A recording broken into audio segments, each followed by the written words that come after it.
This has been a presentation of the Yes Network. Soaring into history. Your home for award-winning coverage of the New York Yankees.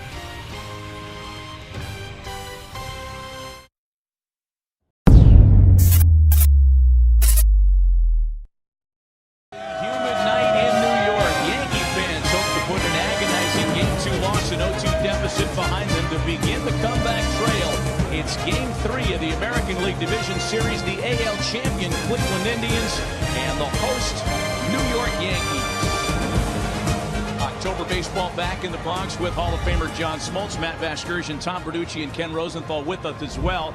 And John, tonight the Yankees begin the comeback trail, trying to win 3 in a row against a team that's lost a total of 4 games in the last 6 weeks. The good news for the Yankees is they're back home, where they have the best winning percentage in the American League. Well, the good news is they've won 3 in a row in the regular season, and there is no place like home. Their offense clicks much better here. They hit the ball out of the ballpark better than anybody, and they score more runs. They have to get it going because they don't have room for error, and Didi, maybe get Didi going. Not a lot of hits, but they've hit homers in this series. So for Tanaka, I think the good news is he's at home. The bad news is he doesn't have much room for error. It's been an up and down kind of year, but his last start was dominant, and he's trying to kind of go off of that one. Yeah, Masahiro Tanaka has great numbers here, as you just saw. The problem for him is that so does Carlos Carrasco as a visitor. A 1.40 career ERA here in 4 starts. He likes it here as well. He does. He's pitched great on the road, and he's pitched great all year.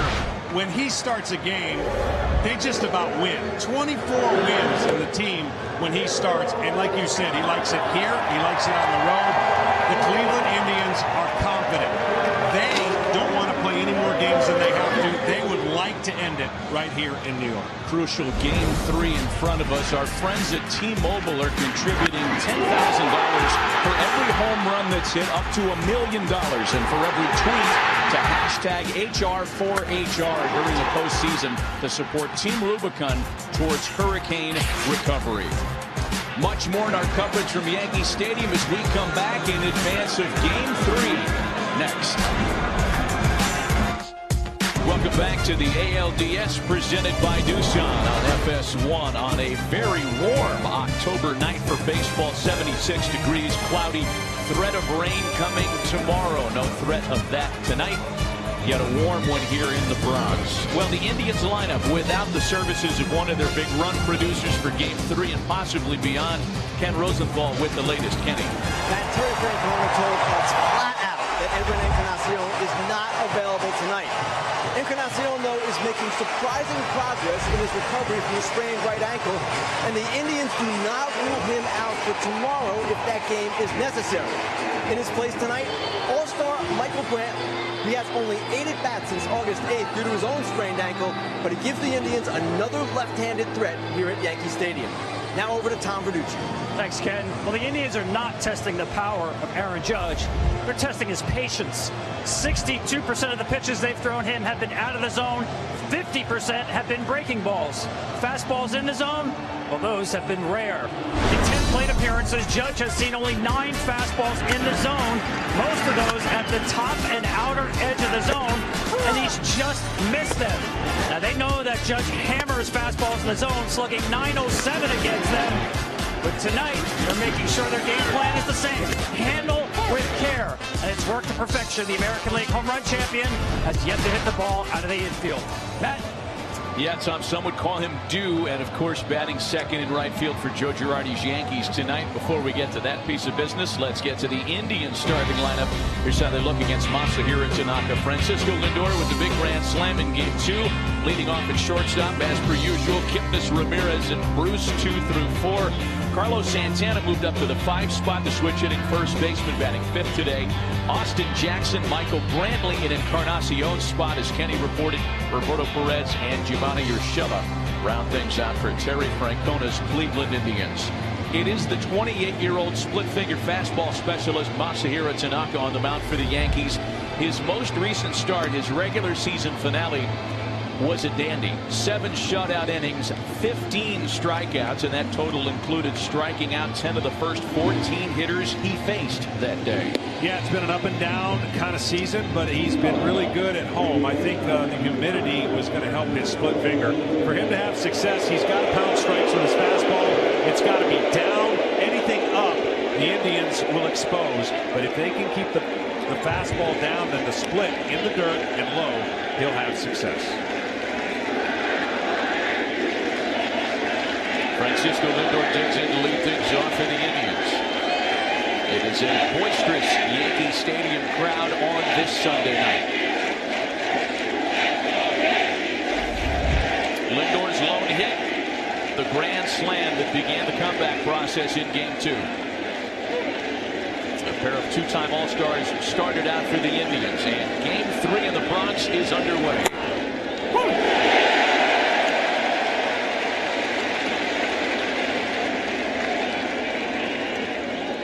Francisco Lindor is one of a handful of Indians hitters that has had good nights against Masahiro Tanaka. A ball and a strike. That's the height and that's the velocity he wants on his fastball. Down, and it has extra carry. And then what he can do is he can throw that split finger fastball off that same plateau that the hitter's looking at down. See where Sanchez set up. A ball and 2 strikes to Francisco Lindor, who is 4 for 9 all time against Masahiro Tanaka. Jason Kipnis next. It's been a couple of years since Tanaka has faced the Indians. Most recently last August. Pitched very well in a 3-2 Yankee win right here.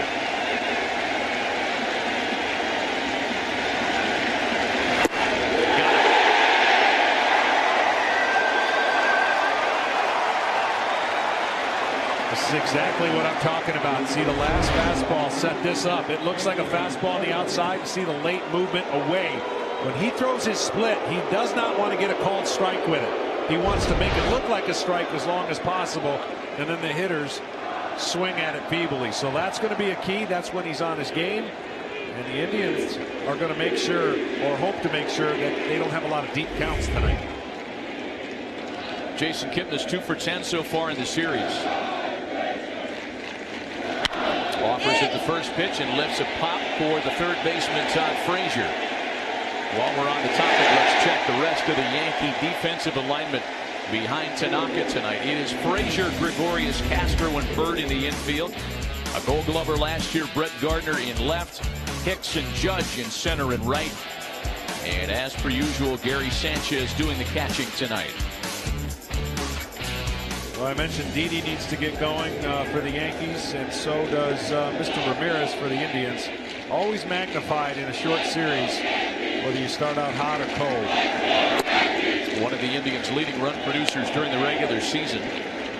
Just a 1 for 9 start to the division series against the Yankees.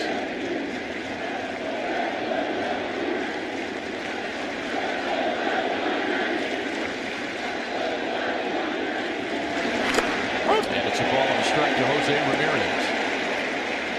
Well, what we're going to see is a continued theme tonight. You're not going to see a lot of fastballs by either pitchers. It is under 50% fastball usage, and we're talking about the Indian starter has one at around 96, 97 miles an hour as well. The velocity of Tanaka is an important underscore for Joe Girardi, who told us before the game that Tanaka is usually at his best when he's between 92 and 94 miles an hour.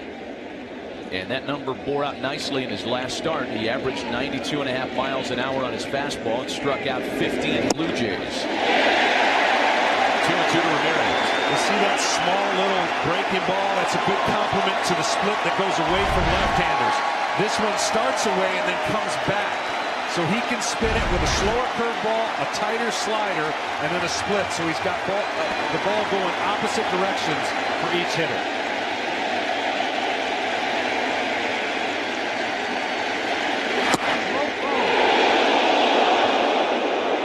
Full count, 3-2.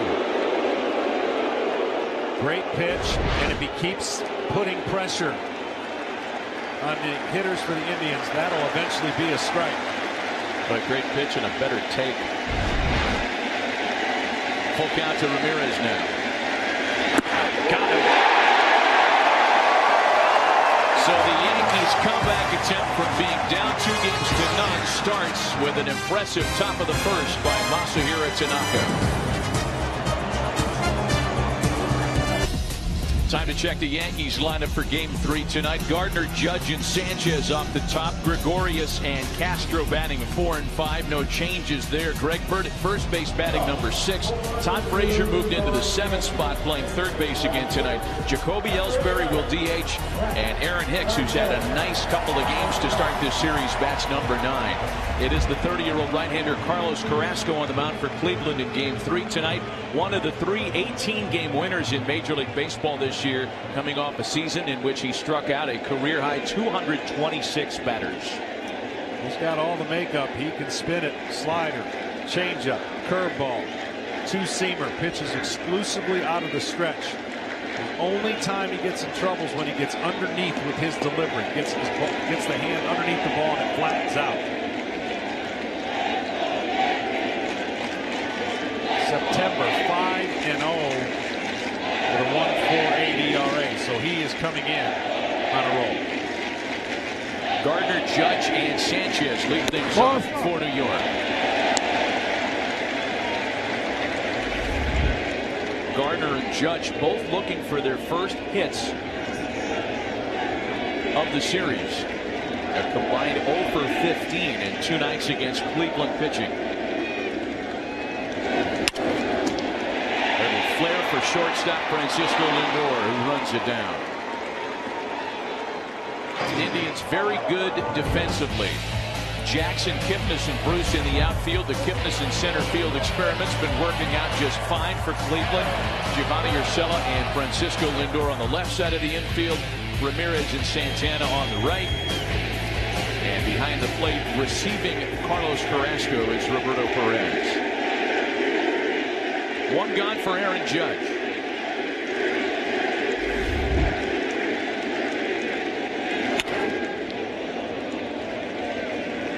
Judge 0 for 7 in the series, 3 walks. As Tom Verducci documented when we went on the air, the approach has been breaking ball heavy in trying to neutralize the American League's home run leader.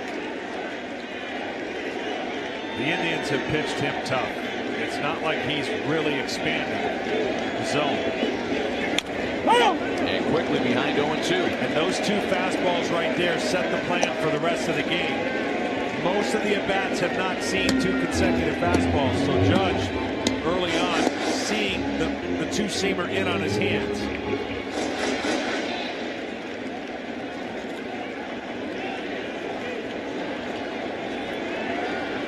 Nothing in 2, the count to Aaron Judge. Gary Sanchez on deck. Got him. Perfect execution. You go in twice, you get 2 foul balls, and then you stay low with that slider. Tight spin. He's got real tight spin and a tough angle to pick it up for a big hitter, yet alone a slugger like Judge. Look, when you pitch in these games and you're on the road, you want to keep this raucous crowd to a dull roar.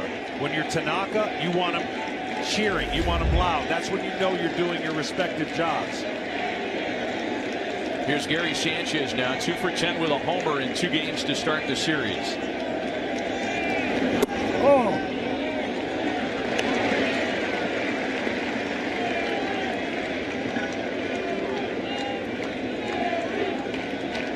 33 home runs for Sanchez during the course of the regular season. 90 RBIs, numbers amassed despite missing the first month of the season with a biceps injury.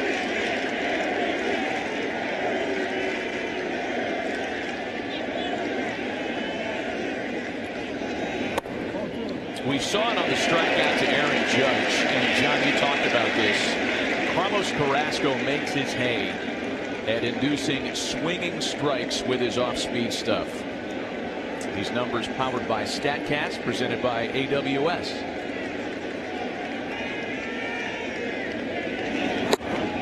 2-1. When he gets 2 strikes, I mean, the 2-strike average Major League wise is going to be low anyways, but 133 for Carrasco. The goal for the Yankees is to try and get counts where he doesn't have a strike, like the 2-0 pitch that he was taken all the way, Sanchez, but hittable counts.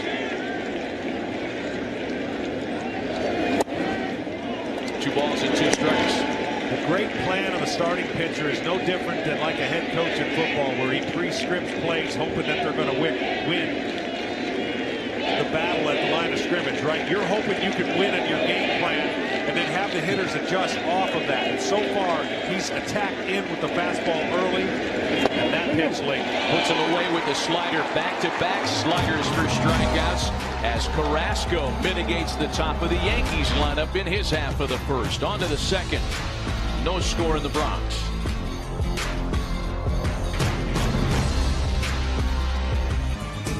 Each starter with a pair of strikeouts along the course of a scoreless start to the ball game. Back with John Smoltz, Tom Verducci, and Ken Rosenthal. Matt Vasgersian in the Bronx. And it's the middle of the Indians order in the second. Jay Bruce, Carlos Santana, and Austin Jackson for Cleveland.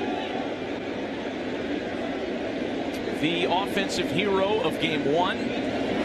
Jay Bruce played a role in Game 2 as well with the game-tying home run late. Finds himself in an 0-2 hole here. And as has been the case throughout the series, some infielders will switch positions here, with Todd Frazier going to the second base side of the bag. And Tanaka going back to work on Bruce, 0-2. So already the rest looks like Tanaka has benefited from, because the depth of his split is so good. He could change speeds on it. He could throw it slower. It could have more movement. It could have more lateral movement. You don't want lateral. You want depth, meaning going down, disappearing. And so far, early on, the Indians are not recognizing the difference between the two. Sanchez sets up outside. And it's a swing and a miss. That's 3 strikeouts for Tanaka.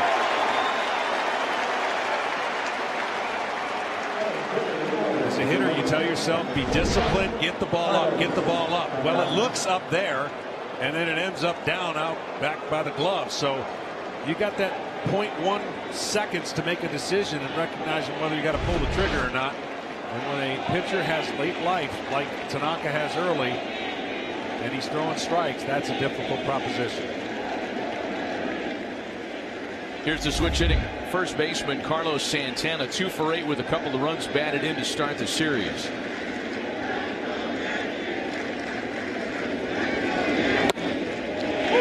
Breaking ball starts him with a strike. Tanaka working on extended rest. We talked about his last start coming on Saturday, the 29th of September. For the first 3 years of his career, he was very good with 6 or more days rest. That was not the case as much in 2017. Part of what John mentioned earlier as being a really inconsistent, kind of hard to handicap year for Tanaka. Nights when he looked dominant. Tonight is shaping up to be one of those, quite possibly.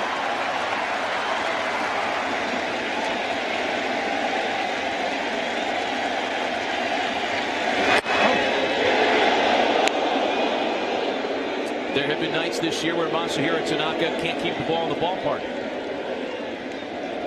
35 home runs.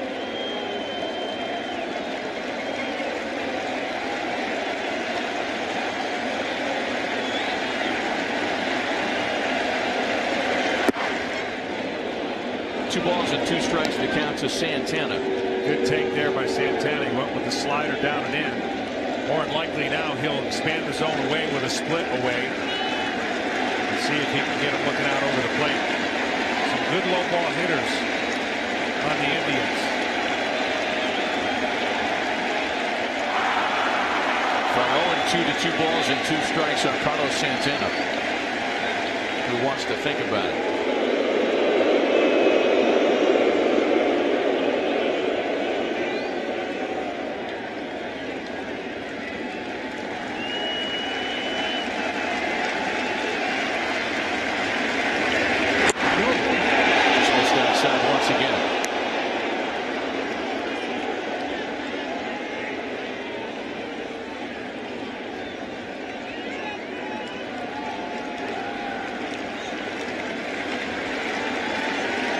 count, 3 balls and 2 strikes.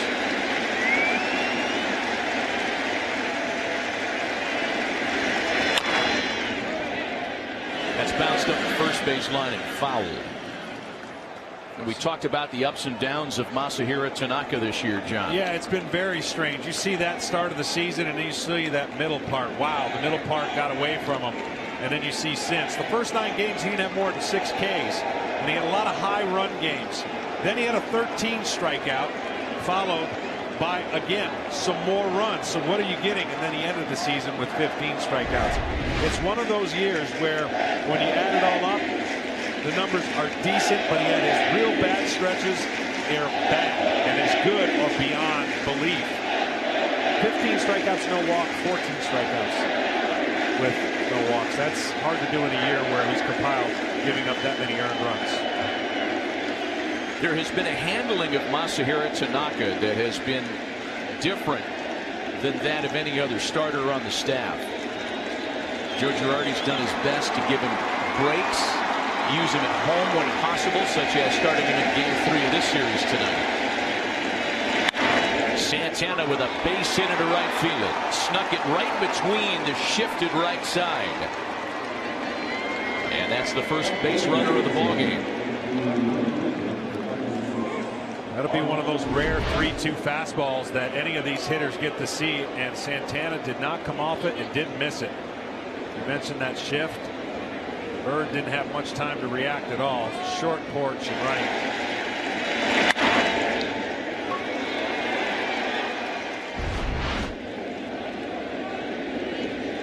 So now the man that scored the game-winning run in Game 2 in extra innings, Austin Jackson, 2 for 7 so far in the series.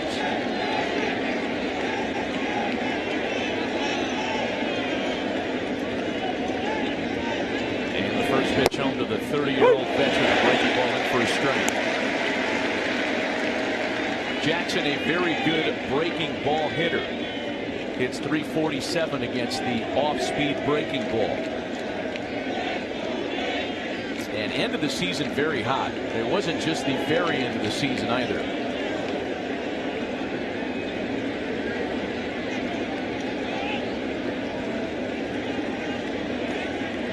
Oh, and 1 to the 8-year vet. Among players with at least 250 plate appearances from June 1st on, only Houston's Jose Altuve and Josh Reddick hit for a higher average in the American League. How about what Jose Altuve is in the midst of in the series against the Red Sox? What is he, 8 for 11? 8 for 11. Boston staying alive with a win over Houston at Fenway Park today.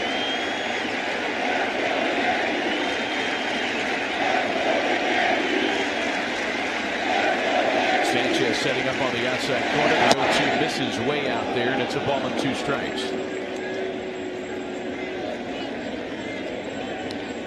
We mentioned the handling of Masahiro Tanaka. Part of it came from a diagnosis at the end of his first season stateside that revealed a tear in the right elbow. One that's been talked about ever since.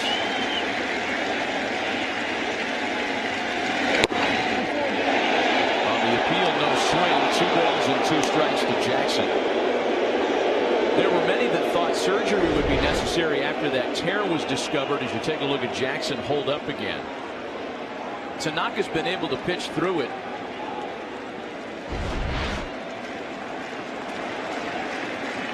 And has defied a lot of the conventional wisdom in doing so.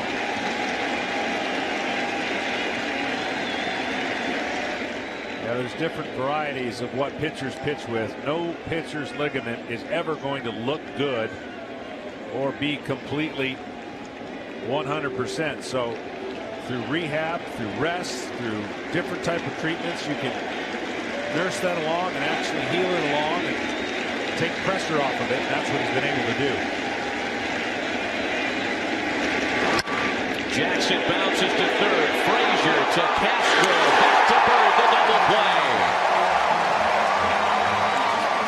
1-out single erased. 2 scoreless innings from Masahiro Tanaka.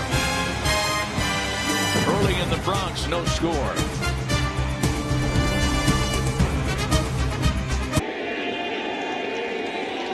Carlos Carrasco struck out a pair and brought to a 1-2-3 start to the ball game. Here in the second, you'll get Didi Gregorius, Starlin Castro, and Greg Bird for the Yankees. No score early on in Game 3. Sir Didi 1 for 9 to start the division series. He had the dramatic game-tying home run in the bottom of the first inning, the wild card game on Tuesday night, that helped put the Yankees here in front here 2-0. They've done a nice job pitching Didi, especially sometimes inside. They've seen a couple foul off of his leg and foot, and pretty much have kept him on the defensive. Gregorius into center field for Jason Kipnis. And that's 4 up, 4 down for Carlos Carrasco, who, as we mentioned, had a banner 2017 season. 18 wins this year, one of 3 starters to get that number. His last 7 were particularly impressive. 59 strikeouts and only 6 walks, and he has been at his best on the road. 11-2, having last lost all the way back in July at Oakland. Now, they didn't have him last year, and certainly the staff this year has put up gaudy numbers as they not only won a bunch of games in a row, but easily ran away with the division. And that's why they're the most feared team in the playoffs, because of the depth of their rotation, because of guys like him and Kluber and Bauer. Starlin Castro has had a nice start to the series, 4 for 10 in 2 losses. Bats here with 1 out, nobody on, last of the second. Not to mention they set an all-time record in strikeouts. So in the year of the strikeouts and homers, the Indians have had the counterbalance to teams that basically go up there and either walk, strike out, or hit a homer.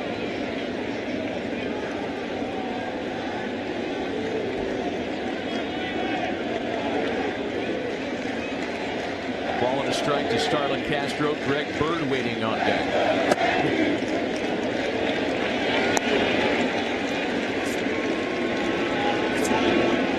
Bird has homered in the series. Just about all the Yankee runs have come via the long ball in the first 2 games. In fact, in the whole postseason, 13 of the 15 runs they've scored have come via the home run. 2-2 on a good breaking ball. Such a great pitch. When you get to the postseason, every pitch, everything, every detail is magnified. And this is a 2-1 pitch. We already mentioned that they don't throw a lot of fastballs as a team. He doesn't throw a lot of fastballs in general. So you better be able to hit mistakes and pitch behind in the count.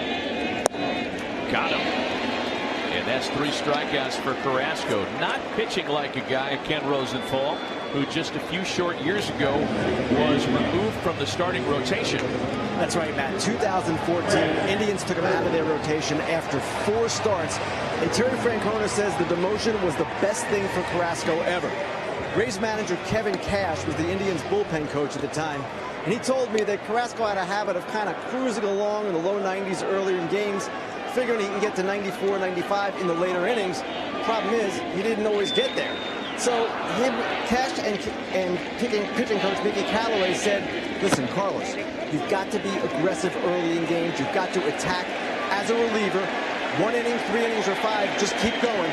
And that's how he's made his transformation into an effective starting pitcher.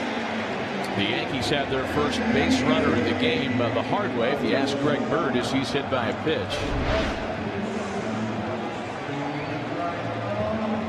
Right on top of the shoe. As hit by pitches go, that's what Greg will take. So a man aboard for Todd Frazier, and more on Carlos Carrasco as Frazier digs in with a 3 for 8 start to the American League Division Series.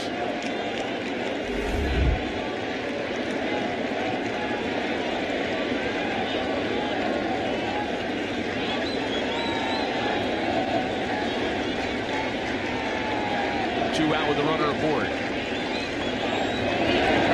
Kenny talked about 2014 being the year that Carlos Carrasco was removed from the rotation, then reinserted with a more aggressive mindset. Part of that was the mechanical change of working him out of the stretch even when the bases are empty.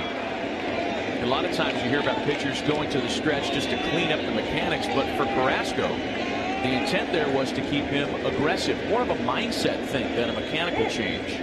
Yeah, that's interesting for me because I'm not of the mindset that if you're a starting pitcher, you should be confined to the stretch, but it's working for him and some others.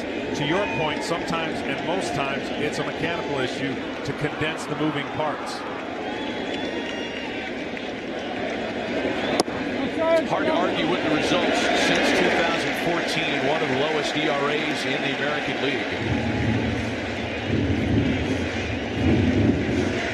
And the reason I say that, Matt, is only from a deception standpoint. You have to wind up for a reason, and you want to be able to athletically be able to repeat that so you have better leverage working against the hitter than seeing the hitter seeing you on the stretch all the time. Frazier takes a strike. The other thing Carrasco has done, as you can imagine, winning 18 games, 110 innings on the year he's been pitching with the league. That is a lot. Only 29 innings was he behind. They say pitching is a lot easier when you're ahead. It is. Everything changes. Confidence, hitter's approach. I'd say that's a pretty good year. About only 29 innings you're going to be trailing. Going to run into a few wins. Yeah. It's 2 balls and 2 strikes to Todd Frazier, who, by the way, has better career numbers against Carrasco than anybody else in the Yankee lineup. Not on this occasion, however, as Carrasco strikes him out. 4 strikeouts for each starter. And on a warm night in New York City, we're scoreless headed to the 3rd.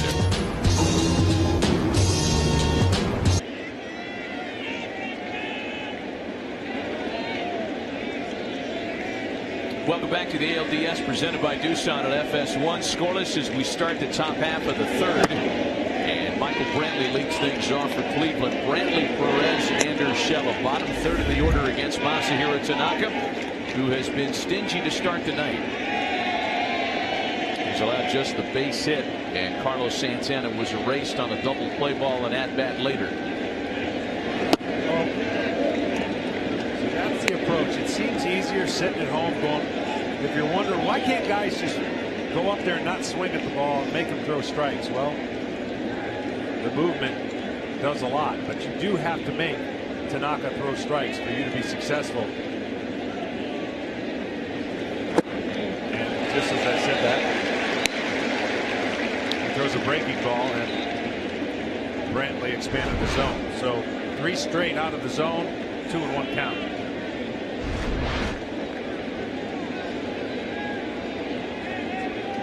Michael looking for his first base hit in the ALDS, 0 for 5 so far. And he'll be occupying that DH role until further notice, and it all has to do with the health of Edwin Encarnacion, who, as Ken Rosenthal reported, not available tonight, but the Indians are hopeful that he could make a return sometime even as soon as the end of this series. The Indians have had tremendous productivity from their DH spot, almost exclusively thanks to Encarnacion. Brantley rolls over and grounds it to the right side, 1 away. We'll take you back to the early stages of Game 2 in Cleveland, and in attempting to not be doubled up, Encarnacion rolled the right ankle. It looked much worse at the time, and I think the Indians are very encouraged that it's a day-to-day diagnosis. Yeah, it didn't look good. The only good sign you could say is he got off the ankle as fast as possible once he did it. Here's the catcher, Roberto Perez. You know, this game is starting out as something of a postseason outlier in going scoreless for the first 2 innings. It's just the second postseason game all year that is off to a 2-inning scoreless start.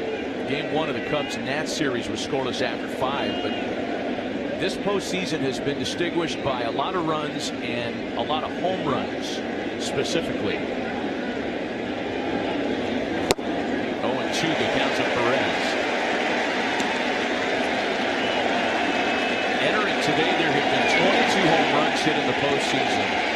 11 of those coming in first innings.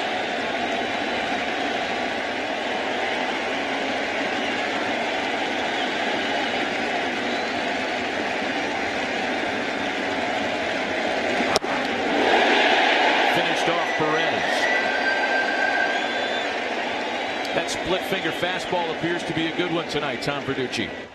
Well, I spoke with Francisco Lindor, the Indian shortstop, about the challenge of facing Tanaka. It's not that they have not seen him this year. It's that splitter that he has is such a rare pitch in the game. The entire Indians team saw fewer than 400 splitters the whole year. Hitters just aren't familiar with the pitch nor trained to hit the pitch. Now, there is a pattern established in this game already. And with Carrasco's two-strike slider and Tanaka's two-strike splitter, you've seen hitters being aggressive early in counts to stay out of two-strike situations. Yeah, neither starter has tried to reinvent himself in this division series matchup. That's where they've had their success in the past. Off the end of the bat for Castro, a very quick 1-2-3 third. 3 clean innings by Masahiro Tanaka to start the night.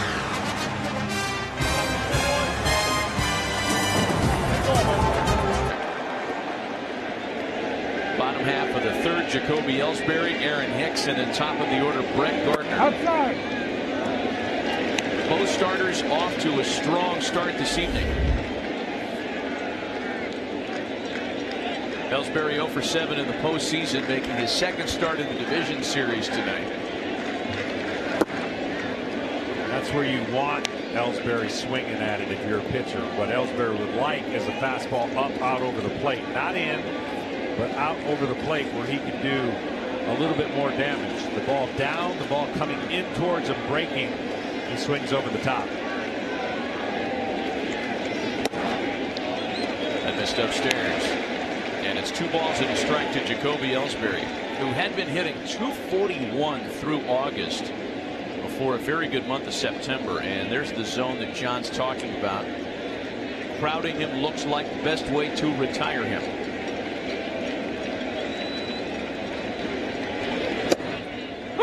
And that's exactly where Carrasco goes for the strike. It's 2-2. Baseball today has more information than ever, and there's a lot of good information. And so it's up to executing. You're going to see guys left and right. Certain pitchers are going to change their routine and how they get you out, and then other hitters have to make a pitcher change that because they're going to their weak spots all the time. Went back in there, didn't get a swing, and it's a 3-2 count now to Jacoby Ellsbury. Aaron Hicks waiting on deck. He's had a good start to the series, 3 for 9 with a home run. Ellsbury is such a weapon, and when he can get on base is when he becomes dangerous. 11 career postseason stolen bases. That's the most among all active players. Getting on base has been the issue in this series, however.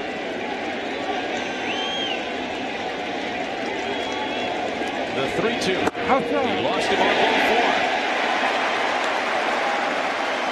First time in the game, a leadoff hitter has reached base. When you pitch on the road, you got to pitch against the crowd and obviously against the opposing team. And the one thing you want to do or try never to do is create attention for the crowd, and that is the leadoff batter or a walk. Always try to get that first hitter out. You're always a hitter away from a double play if the next guy gets on. So it's always a rally in the postseason. The regular season, that's not a big deal. But everybody notices the little things when the postseason comes through. We'll see if Ellsbury looks for an opportunity to run. Aaron Hicks, the batter. Hicks, as we mentioned, is off to a very good start in the series.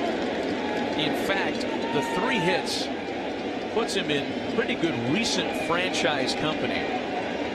He's the 4th Yankee since 1996 to to have hits in his first 3 postseason games. Joins Derek Jeter, Scott Brocious, and Robinson Cano in that regard.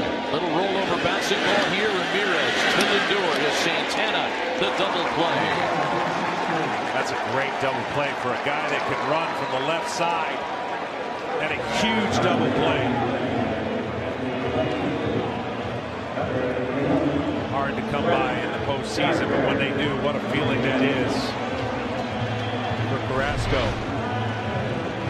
Great pivot, good feed, and then of course Lindor with a great arm, just in time.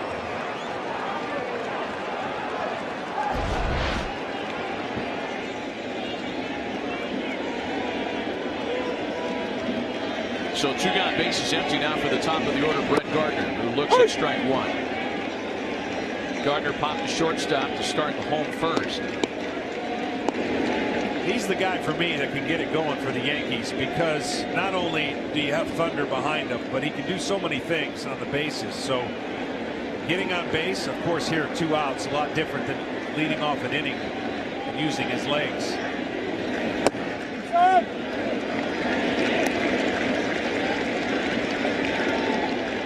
The Yankees lineup very top heavy. They get so much production out of the top 5. Maybe not so much in the bottom 3, but Gardner, when Joe Girardi says when he's hitting home runs, that's when he's locked in. I would have thought it was the opposite, when he's flaring balls, going in the gap to gap. Hit a career high 21 during the regular season. He can string together long at bats. He can foul off the pitcher's pitches and just make it more like a pest.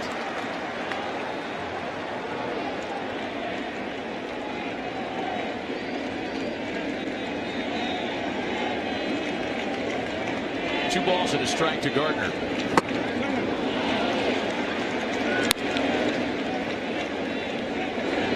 Well, he wants it down and in. That's his go power. That ball was down and in, but way down, and he swung over the top of it. He won his bet, right? He won his bet with Matt Holliday, the 2 who are notoriously clean-shaven up top. Had a home run bet. The loser has to grow out his hair. High fly ball to center field for Jason Kipnis. And another 1-2-3 inning. They go away in order despite the leadoff walk. We've played 3 complete, scoreless in game 3.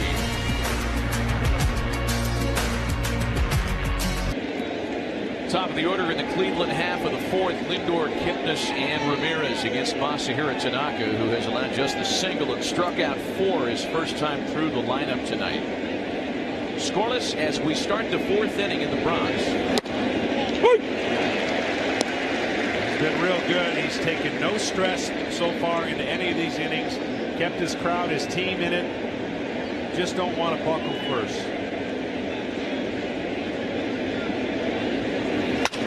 As Lindor rolls it out to first base for Greg Bird, and a quick first down here in the 4th. We mentioned this earlier. The Red Sox kept their season alive with a Game 3 victory at Fenway Park this afternoon. David Price was among the stars.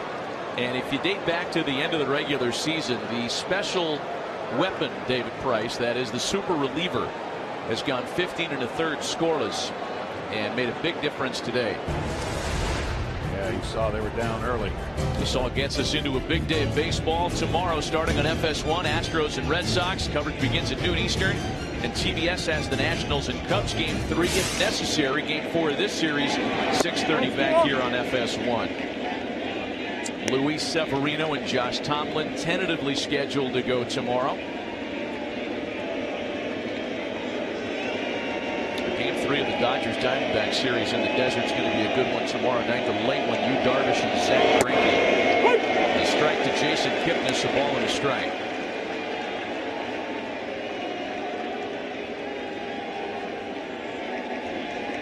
Kipnis popped out at his first try tonight.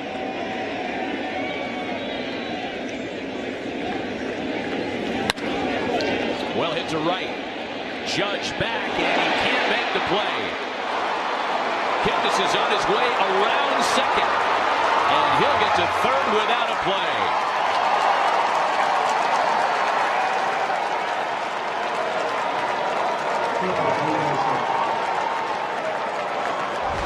Well, that ball took a really unfortunate carom away from Aaron Judge as he tried to make the catch. Yeah, the first mislocation, and really Judge misjudged the bullet. That ball had such topspin on it. Of course, he's getting over there at a good speed, and then once it hits the side of his glove, Kipnis, an easy triple.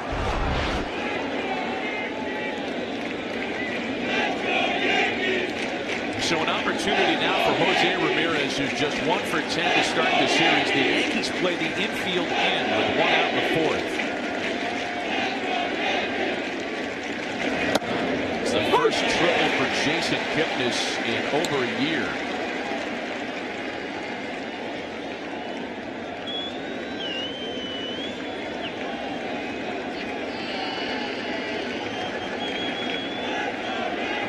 Done a nice job against Ramirez all series so far.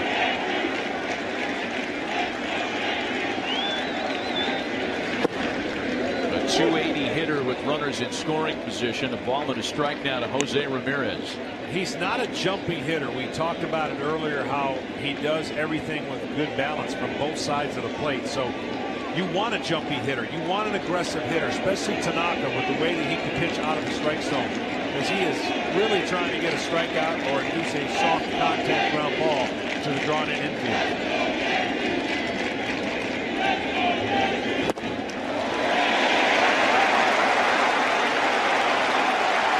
A ball and 2 strikes, the count to Ramirez.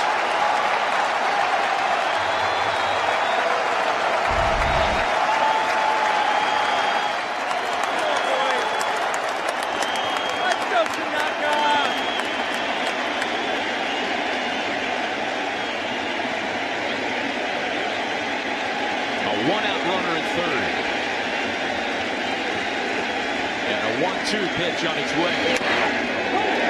Jammed him with a fastball.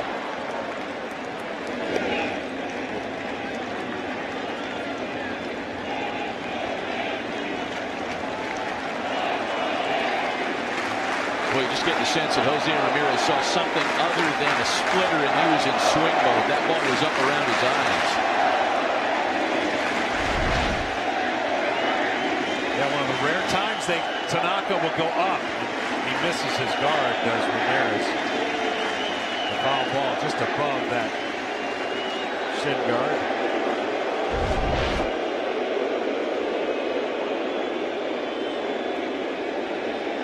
That's never fun. That's like the side of your calf.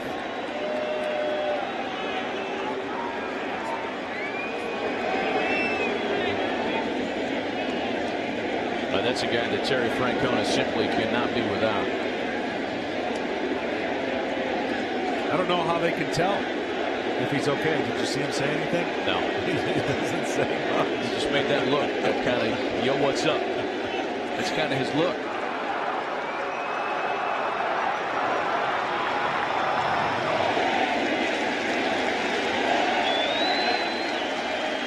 Ramirez will go back to trying to get that runner from third home with less than 2 out.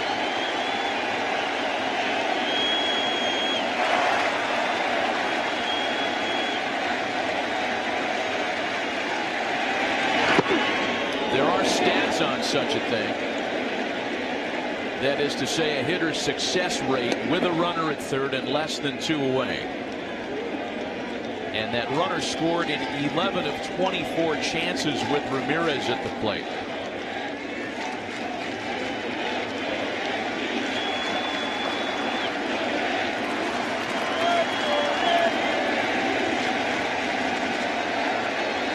Two balls and 2 strikes. He's struck! And that's a big one. Sanchez finishes with the throw to the bag.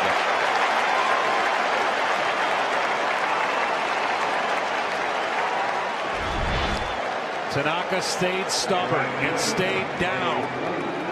And again, a rare swing and miss by Ramirez, who expanded the zone a couple times.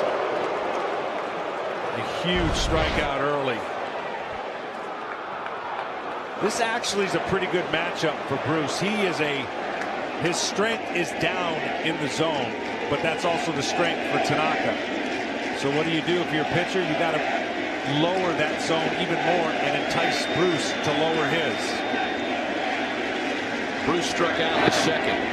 You can see another nice block by Gary Sanchez, and it should be noted that he had a couple of them in that strikeout sequence to Ramirez. Sanchez has had more pass balls and wild pitches charged to him with Tanaka on the mound than any other Yankee pitcher this year. One of a number of Yankee pitchers that are hard to handle. We talked about it in regards to Sonny Gray, Jaime Garcia.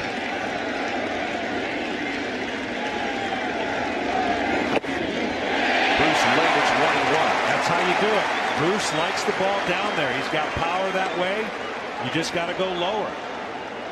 You don't deviate from your strength as a pitcher. You just deviate from the area where his strength as a hitter is.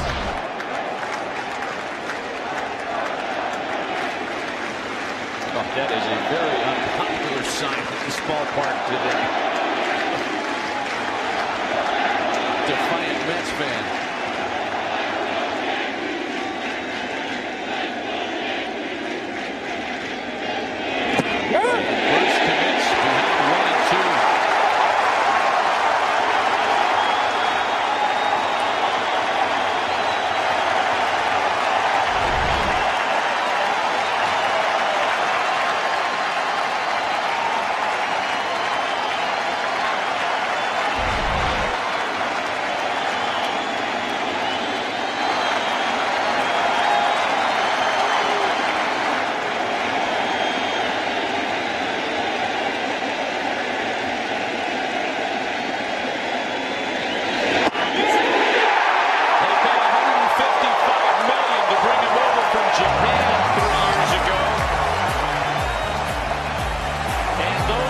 Exactly the kind of moments they bought.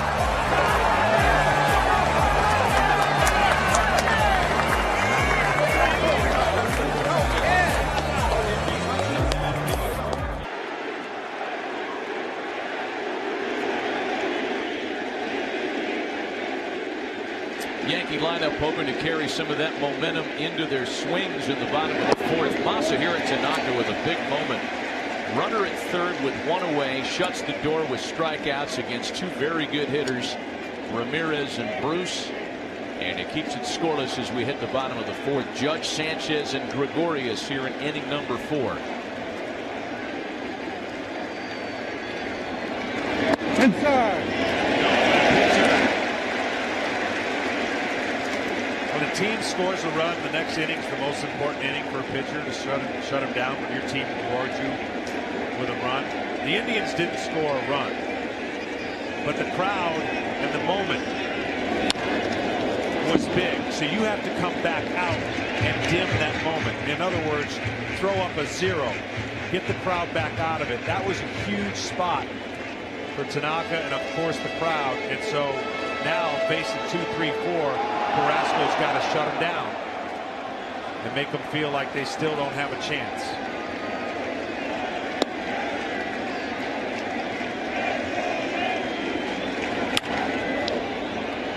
2 balls and 2 strikes to Aaron Judge, who is happy to be back home at the very least.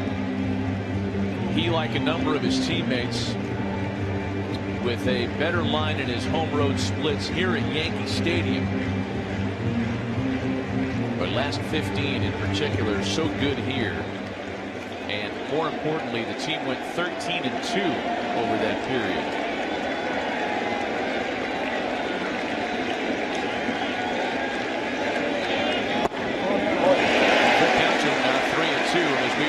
Throughout the series, nobody in baseball has seen more full counts than Aaron Judge. Gary Sanchez waits on deck.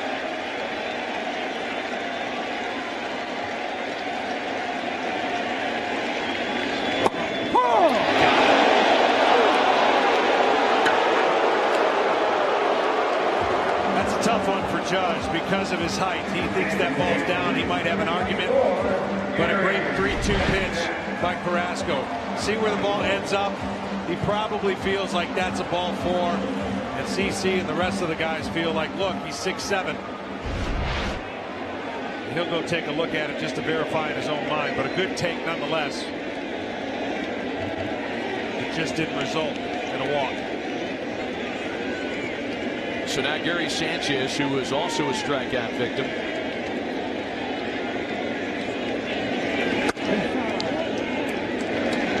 That's what the playoffs is all about. The teeter-totter of emotions, the crowd waiting to explode, the team that's down and their backs against the wall, trying to jump on the other team first, creating something, getting their mojo going. That's what I miss most.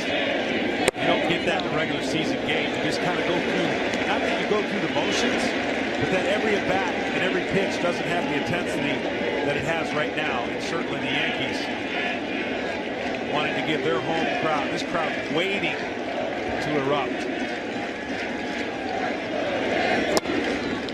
2 balls and a strike to Sanchez. Well, Carrasco has struck out 5 tonight through 3 1/3. Tanaka has struck out 6 through his 4 innings.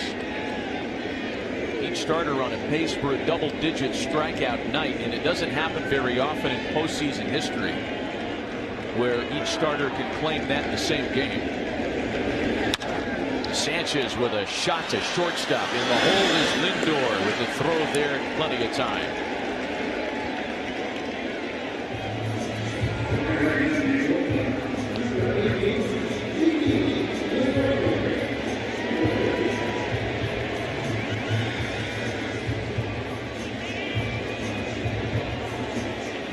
So with 2 gone now, here's Didi Gregorius.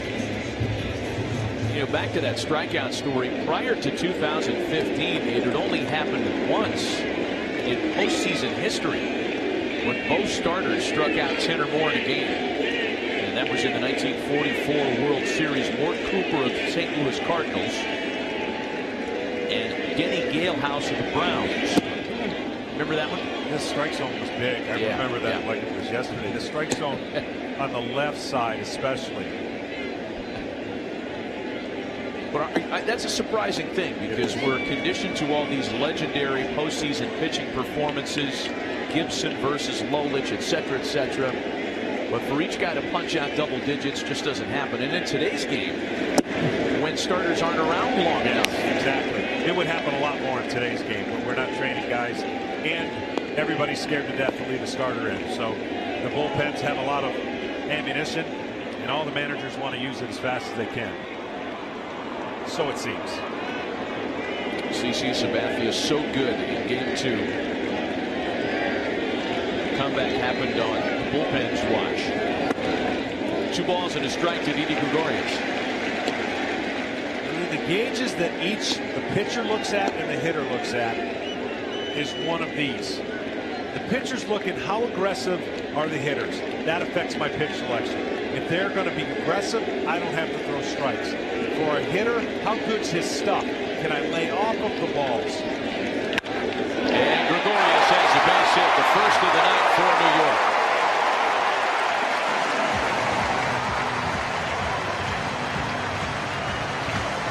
And when you get to this time of the year, right, everyone wants to do their part. Everyone wants to answer questions that they're 3 for 6 in the series instead of why are you 1 for 9.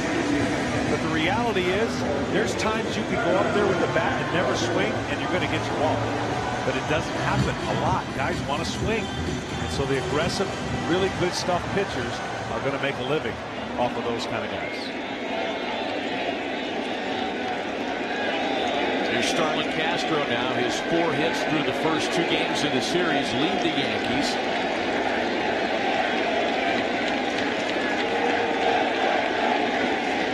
Gregorius aboard with 2 away. Starlin Castro hit 16 home runs during the regular season, and 11 of those came with runners aboard.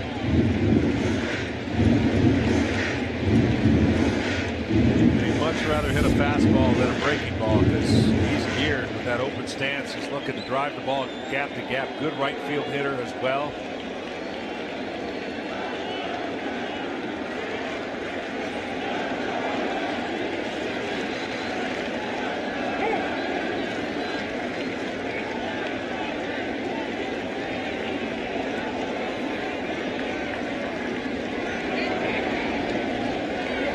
hard to imagine. Starlin Castro is still just 27 years old. Just finished up his 8th full season in the big leagues. He arrived as a boy.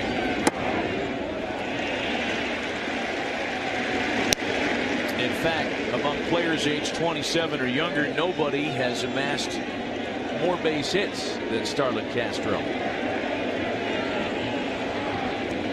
It is very good company to keep some of the game's finest names. It's going to be hard to keep Altuve away from passing him at the rate he's going.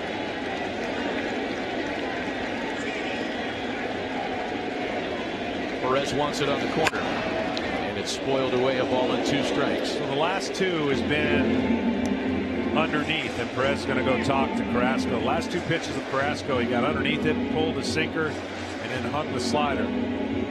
So just a little bit of reinforcement where they want to go with the pitch and what they want to do. See how that ball rolled and went the other way? He got lucky. You don't want to have to get lucky more than once to a good hitter like Castro.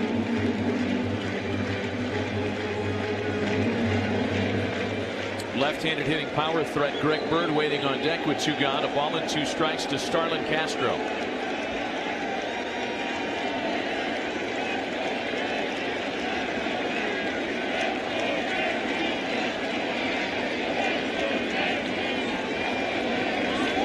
Six strikeouts for Tanaka, and now 6 strikeouts for Carlos Carrasco. A pitching-dominated start to Game 3. Home runs mean more this postseason as T-Mobile is guaranteeing at least $1 million for hurricane recovery efforts with every home run hit worth $10,000. Help break $1 million by tweeting hashtag HR4HR, and T-Mobile will donate an additional $1 per tweet.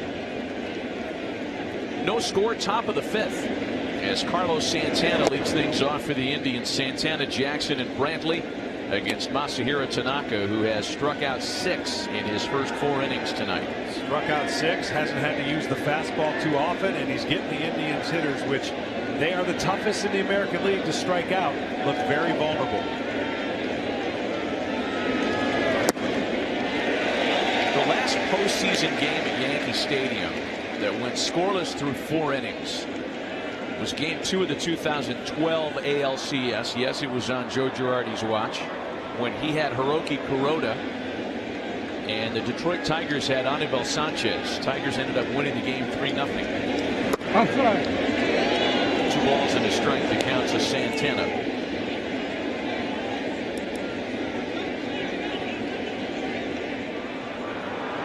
Santana, then Austin Jackson and Michael Brantley in the 5th.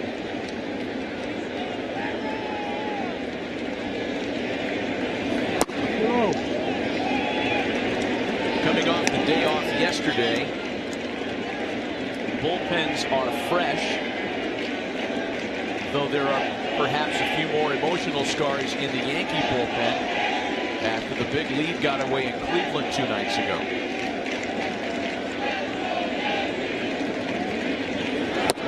And a full count to Santana, 3-2. And I'd be very surprised to see another 2-strike fastball to Santana. That's how Tanaka lost him on the base hit in the 2nd.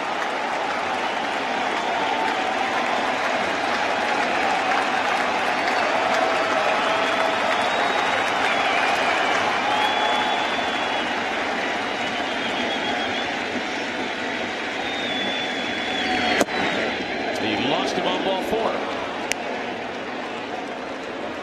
First walk by Tanaka tonight. I don't blame Tanaka at all right there, but that was a great take, and it was a good at bat the first time. So Santana's been able to lay off of it when he wants to, because this would have been swung at by a lot of guys in the big leagues. A 3-2 aggressive pitch.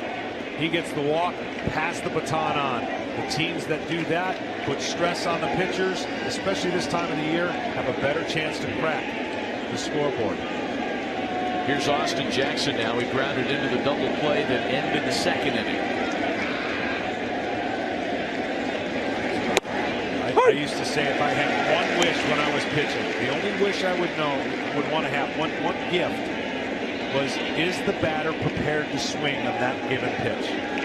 If I knew he was going to swing, I 100% would know what to throw, right? But if he's taken and you throw a great pitch and he takes it, it messes with your mind. So that cat and mouse game of when do you have an aggressive hitter up there or a patient hitter affects how you attack him and then giving it back. It's too bad you didn't have an Apple Watch back then. I just wanted a mind read. Just a mind read. Like, hey, he's swinging. Here comes the slide. But I know where you're going with that. Well, of the strikeouts for Tanaka tonight, 6 of them, all of them have come swinging.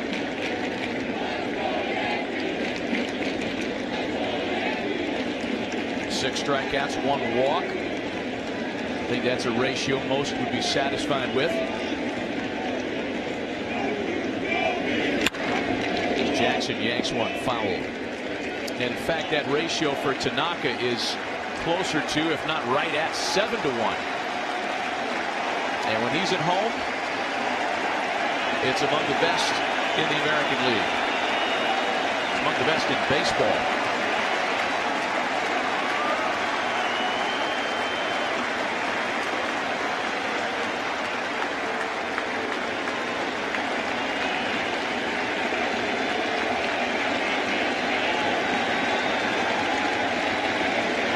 Santana, the runner at first with nobody out. A ball and 2 strikes to Austin Jackson. It's interesting. It doesn't matter right or left-handed as far as Tanaka is concerned. He's got a unique split finger, so the batting averages against are about the same. The home runs are about the same. His ability to spin the ball takes pressure off of not having to throw as many fastballs.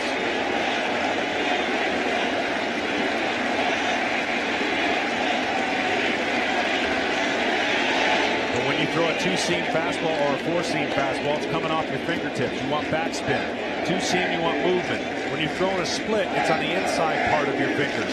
So the last thing that's going to come through is kind of a tumbling effect. You throw it like a fastball, it comes out like a fastball, but then disappears at the end, primarily going away from the left hand.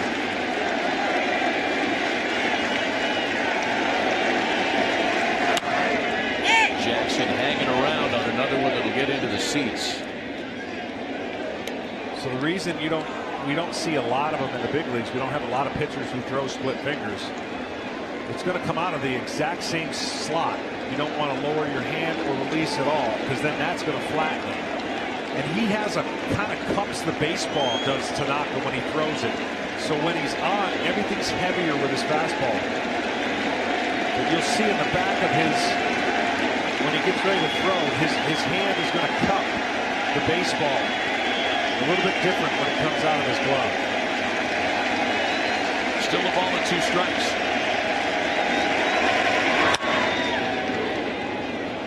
If nothing else, Austin Jackson working the pitch count, which so far for Tanaka has been more than reasonable. He's worked only 1 over the minimum at this point tonight. He had to reach into the well to strand the 1-out runner at third back in the 4th. Still a ball and 2 strikes.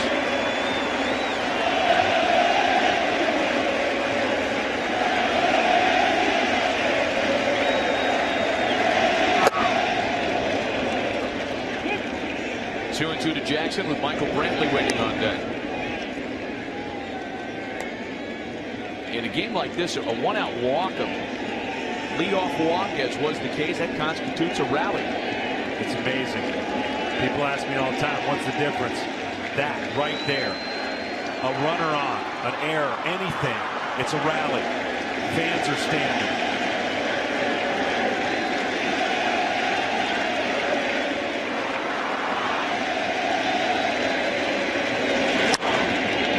Jackson sends a drive out to right center. Judge has it. That's the first fly ball, at least first fly ball chance, despite the one that the Judge misplayed on a tough opportunity. It was scored a triple. And that was the first at bat where Tanaka threw more pitches away from his target. Jackson battled him and had a couple hittable pitches. See if that carries over, bleeds over into Brantley. See that ball right there, catching too much of the middle. Jackson frustrated.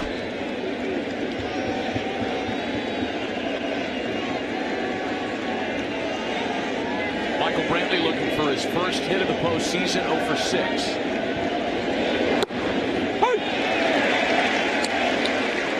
Again, the longest tenured Indians position player, who was not available to play in the World Series run last year, coming back from injury. So Michael's only previous postseason experience came in the 2013 wildcard game.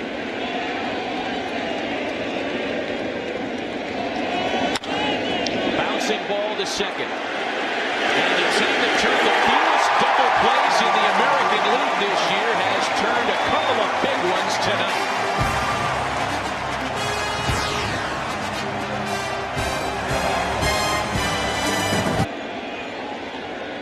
No score, middle of the 5th. We go to the bottom of the inning for Greg Bird, Todd Frazier, and Jacoby Ellsbury.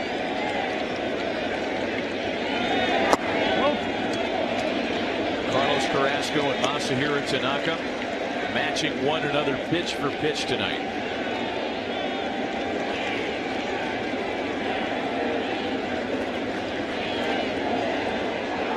Two hits for Cleveland, one hit for the Yankees. It was Gregorius who had the 2-out single last inning, and it's a ball and a strike to Greg Bird. Yeah, judging this bout, I've got 2 rounds to 2 rounds coming into here to the 5th inning in this battle, this fight.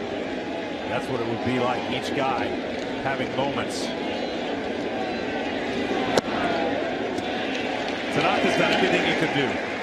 Absolutely everything. That's what you want. You're in an elimination game. You're at home. Put up those zeros. Now it's up. Just put it on Carrasco. See if he can match. Outside. And it's 3 balls and a strike to Greg Bird, who was hit by a pitch in the second. A single, a hit batsman, and a walk, and that's it against Carrasco through 4.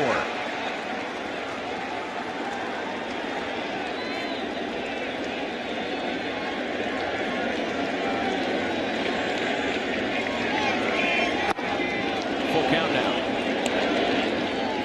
What a great pitch. 3-1. Gets it back to a 3-2 count. Now he can throw him whatever he wants.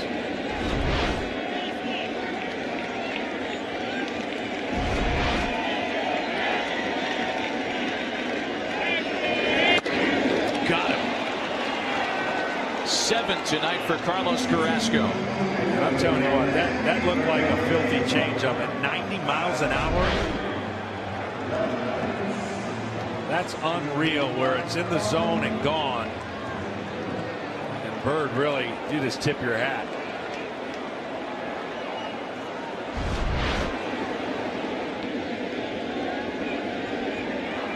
So 1 away in the 5th, and that'll bring in Todd Frazier, who struck out back in the 2nd. And Frazier, you'll recall, has had more success against Carlos Carrasco than any other Yankee.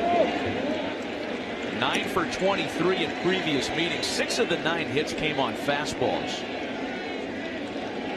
Todd has got that front shoulder looking to just hook a mistake over the middle of the plate. And when they pitch him out there, there's nothing he's going to be able to do than maybe just flare it up the middle, like he tried to stay up the middle. Got some hits in game 2, but he is selling out for a middle in pitch that he can drive.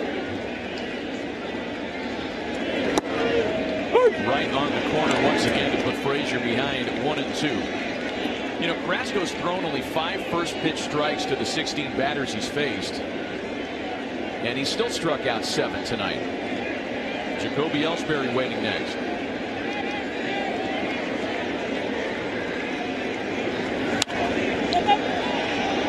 A high pop for Santana, hoping for room. He's got plenty of it for round number 2. And for Carlos Carrasco, pitching in one of the biggest games, if not the biggest game of his career, Tom Verducci, he is up to task tonight. Well, think about this, Matt. He was signed at the age of 16 at an open tryout camp. The Phillies signed him after seeing him throw just 20 pitches. The next year, they sent him to Clearwater. He didn't speak any English. It was his first time away from home. For 90 consecutive nights, he ate dinner at the same pizza place. It's all he knew how to do was to order pizza. Well, he wound up getting an award from this pizza outlet as their best customer. And reward, he got 1 month of free pizza. More pizza. Why not? Here's Jacoby Ellsbury with 2 gone. Wow.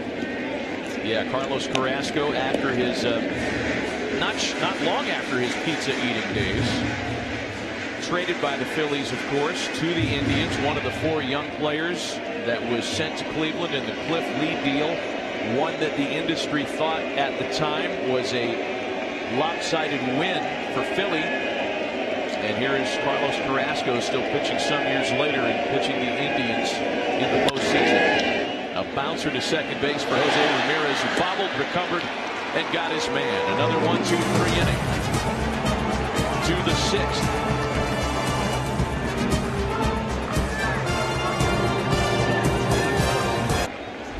Welcome back to the ALDS presented by Doosan on FS1 with Hall of Famer John Smoltz, Tom Verducci, and Ken Rosenthal. Matt Vasgersian in the midst of a scoreless tie in the Bronx, top of the 6th inning. And Roberto Perez leads things off for Cleveland. Perez, Urshela, and Lindor against Masahiro Tanaka, who has been outstanding tonight.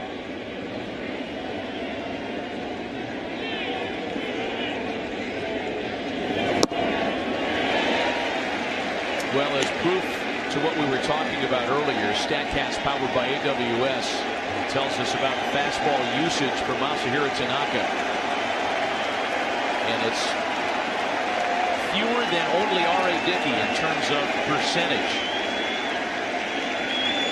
I mean, that shouldn't even count, right? I mean, R.A. Dickey's knuckleball. Take him out of there, outlier. Well, Tanaka's thrown 15 fastballs tonight in the 71 pitches total. And if you're wondering, the split-fingered fastball does not count as a pure fastball in that equation.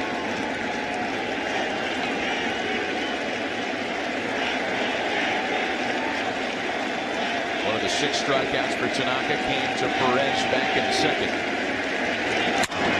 And there's a base hit.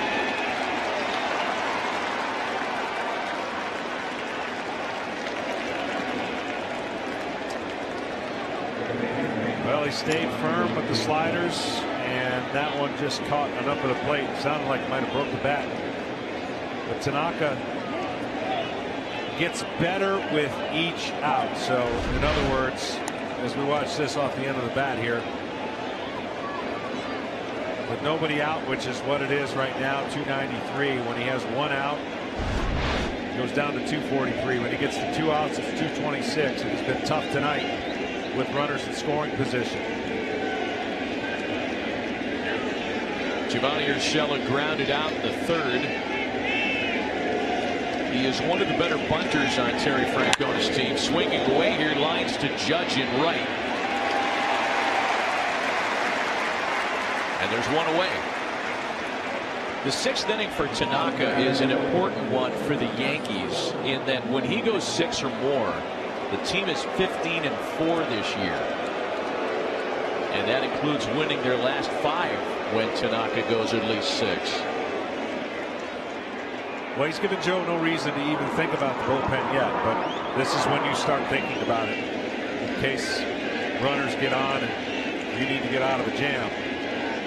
He's been starting a lot of left-handed hitters off with the curveball. Starting off a lot of right-handers with the slider, and then he goes to work with the split. Francisco Lindor is 0 for 2 so far tonight. Think about the start to Francisco Lindor's career. 2+ years in the big leagues. He's come within a breath or 2 of a World Series ring. He's a 2-time All-Star already in his 2 full seasons in the league.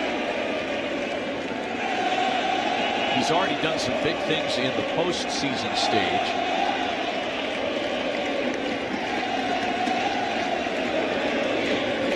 He's a switch hitter. He wears number 12. I mean, the comparisons to the great Roberto Alomar just keep on coming. Yeah, they sure do. I'm impressed at his ability to just drive the ball increasingly more this year. Of course, the home run total goes way up.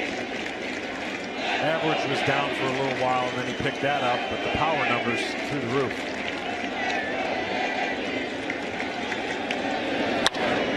Lindor with a swing and a drive to right field. Judge back at the wall, reaches up and makes the catch. He took it back.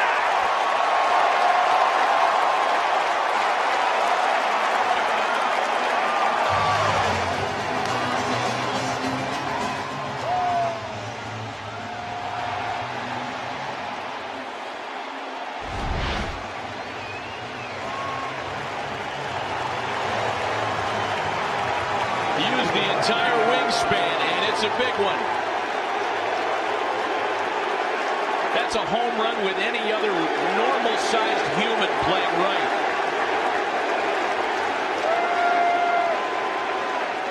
Aaron Judge is 6'7" tall. When he puts that big tree limb up and jumps, he plays like he's 10 foot. All rise indeed. And there are two away now for Jason Kipnis.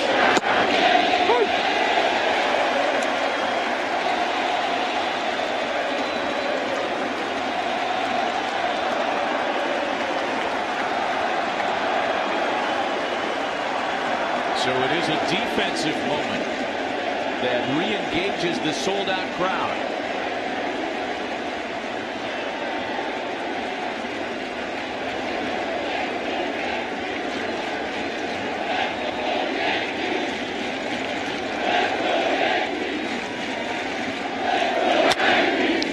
With a drive out to left center field. And this one a more routine chance for Aaron Hicks to retire the side. Joe Girardi says that Aaron Judge is the complete player. He can hit for average, power, he can run the bases, and yes, he can defend.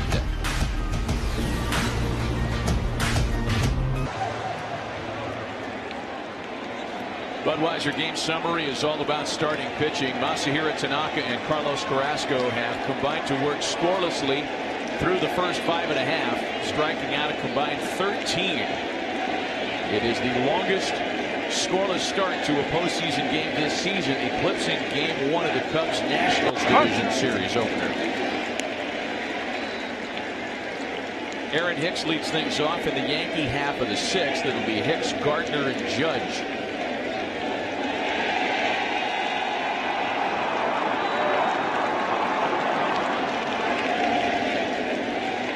Aaron Judge has really left his mark on this ballpark. You mean that literally too, don't you? I mean that quite literally. I mean, he's got his own seating section, and by the way, he had it in May. A lot of people thought that came pretty quickly. He has justified the decision, though. And he's also nicked up the furniture out there in right field. This was the catch that robbed the home run. Watch the bottom of the wall. Squashed it.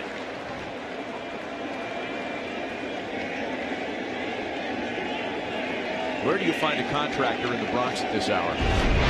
These ground crew guys do everything.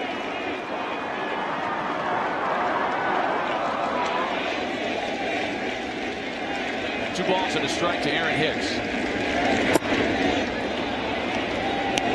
Such a good pitch he can go to when it's in a fastball count. The movement, the arm action, everything looks like it should hold its plane up, and it just dives out. That's his version of a split.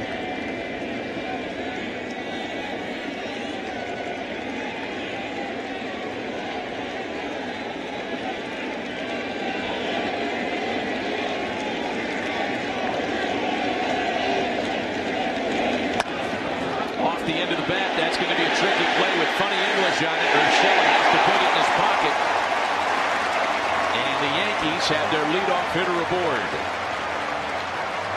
In games like this, when you're the Yankees, you need stuff like that. You got to build on whatever it takes because certain things didn't go your way. Obviously, in Game 2, a heartbreaking loss. You need some breaks to go your way, and that could be the start of it.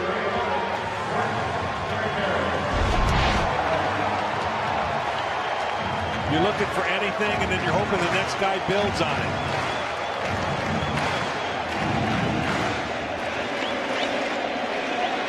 I never bought into the old mindset, oh, we got nothing to lose, the pressure's on them, our back's against the wall. You got everything to lose. You're in an eliminating game. You got to play the game more flawless than the next team that you're playing. So Brett Gardner with a ground ball to shortstop. Lindor gets one himself, and just like that, the threat cools.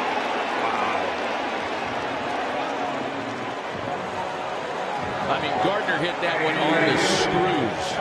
So hard to double up as Gardner. That's about the only way where he squares this one up. Man, the double play to a starting pitcher is so good, to any pitcher for that matter.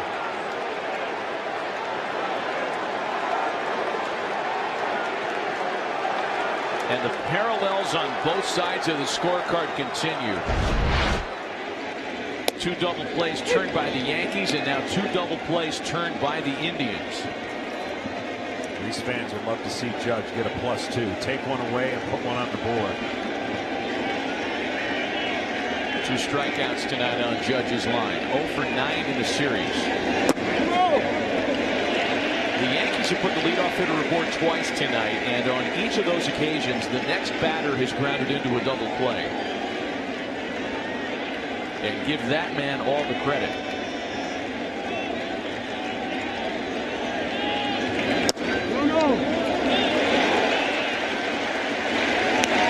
Carlos Carrasco making his first career postseason start, and he has answered the call.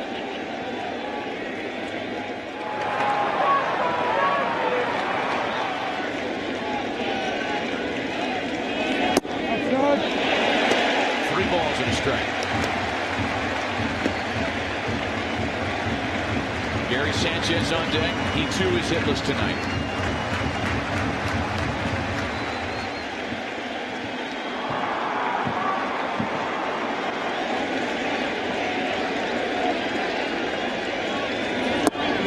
And there's ball 4.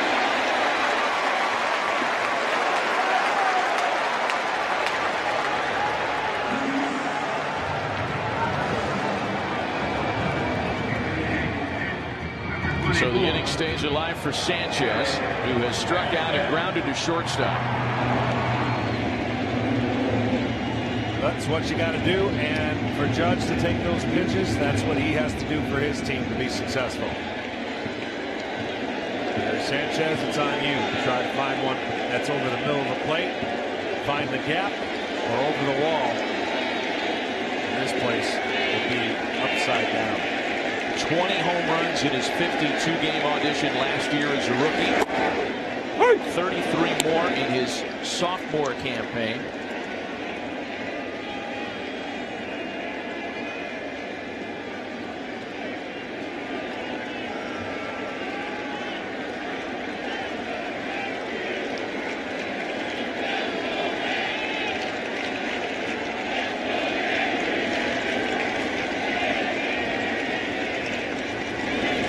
One to Sanchez, ripped back up the middle, a base hit.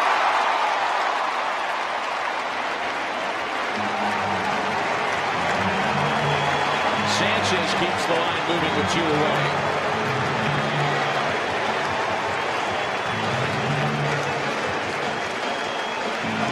This was the best approach I've seen out of Sanchez.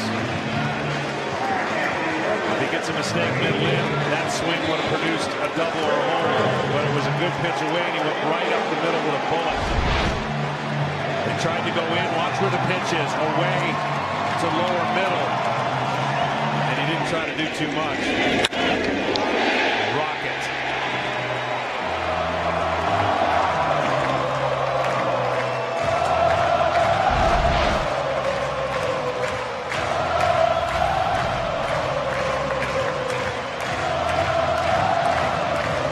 Callaway comes out for a visit on the mound.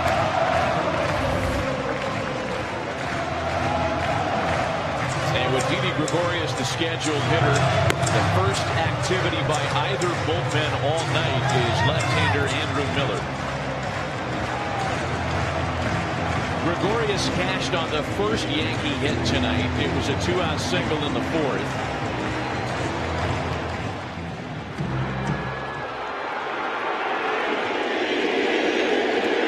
During the regular season, Gregorius was one of the Yankees' most reliable hitters with runners in scoring position. Batted over 300 in situations like this. He's got Judge and Sanchez aboard trying to break the scoreless tie.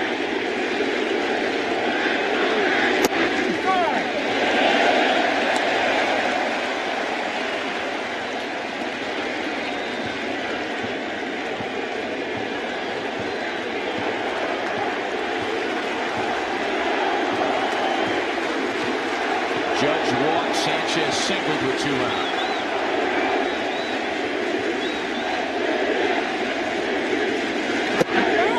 Tried to hold up and went around, and it's a ball and a strike. This crowd's been awesome for their team down 2-0. Every chance they can, they've been on their feet, creating energy, almost like the old Yankee Stadium. For the first time, it's been as loud as I can remember. Well, there were folks around here that said Tuesday night when the Yankees came back to win the wild card game, it felt for the first time like the old place.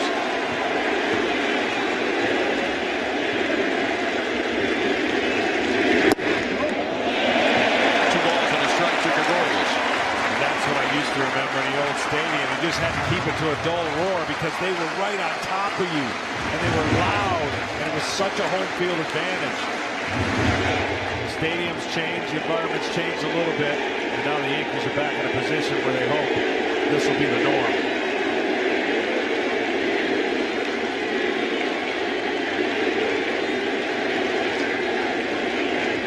The 2-1, and it's 3 balls and a strike.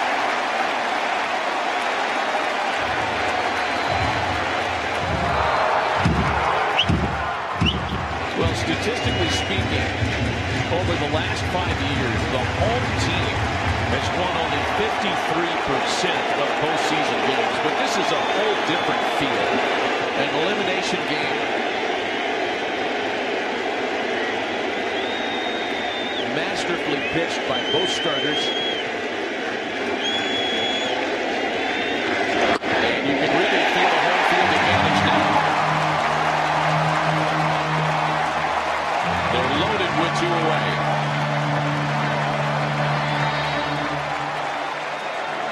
So the Yankees' first inning with multiple base runners aboard gets even more intriguing as the sacks are full and Terry Francona is making the long walk to the mound. He has signaled for his super reliever. Carlos Carrasco hoping his bullpen can pick him up here in the 6th and keep it tied. A pitching change. We'll be right back.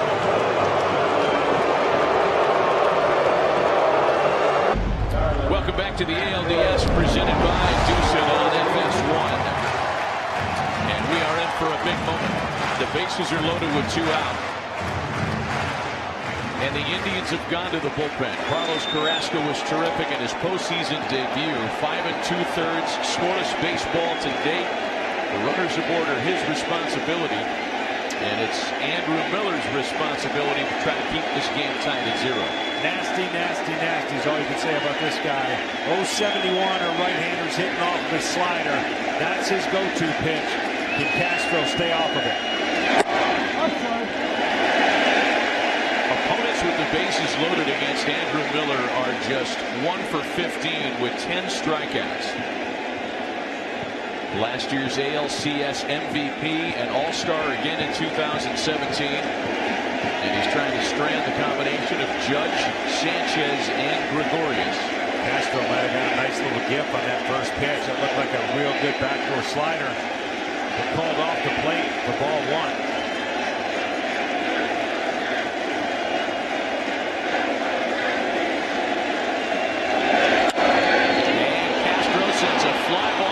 Shallow left, Lindor out from shortstop to retire the side and end the bases loaded threat.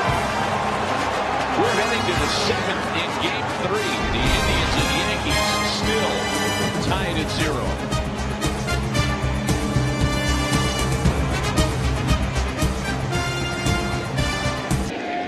It's a full day of postseason baseball action tomorrow, starting on FS1. Astros and Red Sox coverage starts at noon Eastern. Then TBS has the Nats and Cubs. If necessary, Game 4 is this one at 6:30 Eastern on FS1. And if the Indians win this ball game, and nothing further is required in this series, then the Red Sox and Astros move to prime time tomorrow night on FS1. Jose Ramirez leads things off in the Cleveland 7th. Ramirez, Bruce, and Santana against Masahiro Tanaka, who will go into the 7th inning tonight.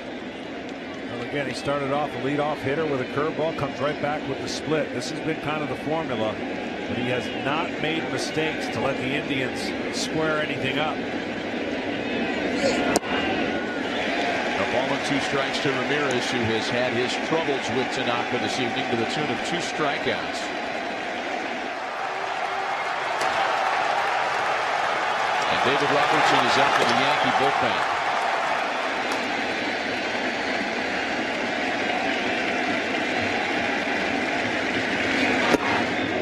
This has been the longest start, the longest scoreless start by a Yankee in the postseason since Phil Hughes in the division series of 2010 against Minnesota went 7 shutout innings.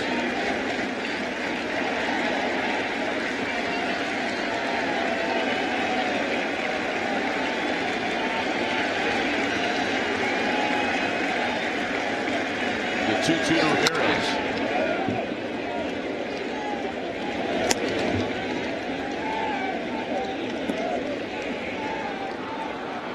Jay Bruce waiting on deck, and it's Carlos Santana here in the 7th.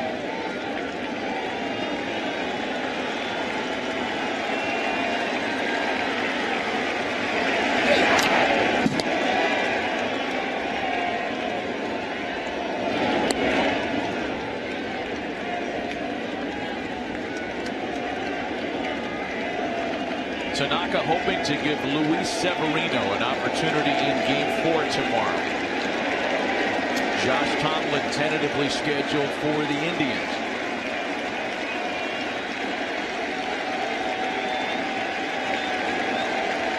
The long at bat has given Robertson plenty of time to get hot in the Yankee pen. He's ready to go. And he'll have still more time. Boy, you know Severino wants to get another crack at it. He would love to pitch the game here again. Of course, first playoff game for him that he started didn't go very well, only a third of an inning in the wild card game. When you're sitting hoping your teammate puts you in a position you can redeem yourself, there's nothing you can do but hope and do your best when you get that opportunity if they give it to you.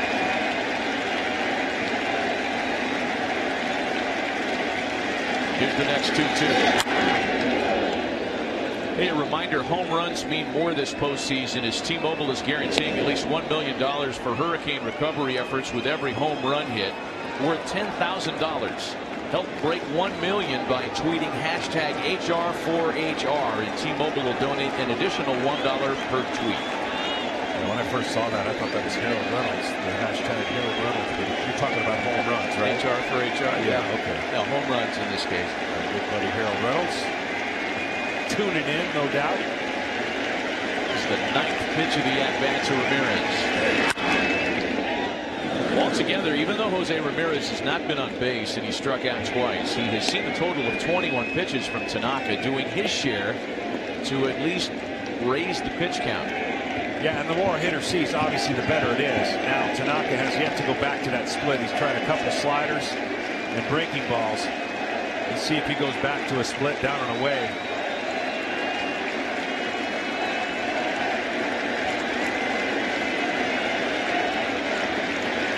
The next 2-2. Ramirez sends it to the shifted infield. Gregorius, the lone man on the left side, and there's one away. Well, a scoreless tie in the 7th, and Jay Bruce is in yet another position to break the Yankees' hearts. The Jay Bruce effect. They tried to get him at the deadline, and instead of going from the Mets to the Yankees, he went to Cleveland. So in Game 1, when he faces him head-to-head, He scores the game-winning run and hit a 2-run homer. And then, of course, in Game 2, the game-tying home run in the 8th. And if the Yankees really want to get back into the Jay Bruce business after having come very close at the deadline, he is a free agent at season's end. Well, Tanaka's done a nice job baiting him. As I said, he likes the ball down. He likes the ball out over the plate, but he just keeps going almost in the dirt with the pitches. And Bruce, to this point, cannot lay off of it. That corner, you talked about that earlier, that if he stays out there, that corner will get a little more liberal as the night wears on, and it has.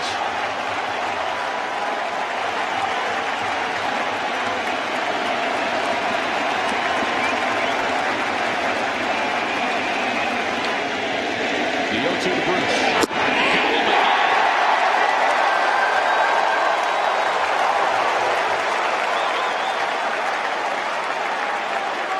This is just carving up a real good hitter who has been seeing the ball this series. There's the breaking ball that he starts most left-handers with. A backdoor that he got an inch off the plate, and then a split. One of the better ones. And the man who could benefit sitting right there,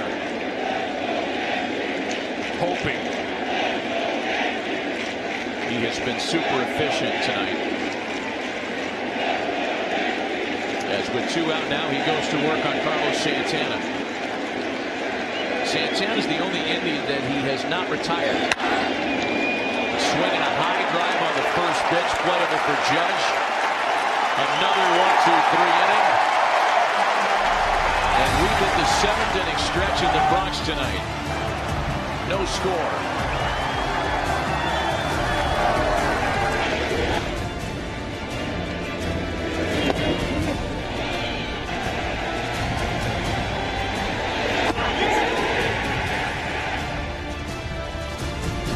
Been a pitching and defense kind of night in Game 3 of the American League Division Series in New York. Welcome back.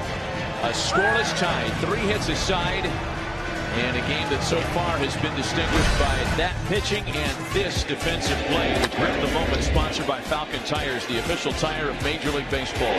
That would have been a 2-run home run with a regular fella out there in right. Aaron Judge is no regular fellow.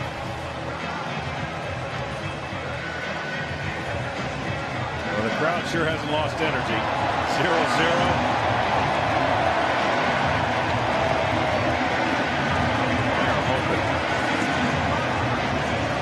Well, the Yankees are losing games 1 and 2 in Cleveland. Dropped consecutive games for the first time since August, when they were swept by these Indians here in the Bronx. The Yankees have never been swept in a division series. And Brett Bird will try to do his part to keep that true. Bird, Frazier, and Ellsbury against Andrew Miller, who cooled off the bases loaded situation in the 6th by getting Starlin Castro to fly to left.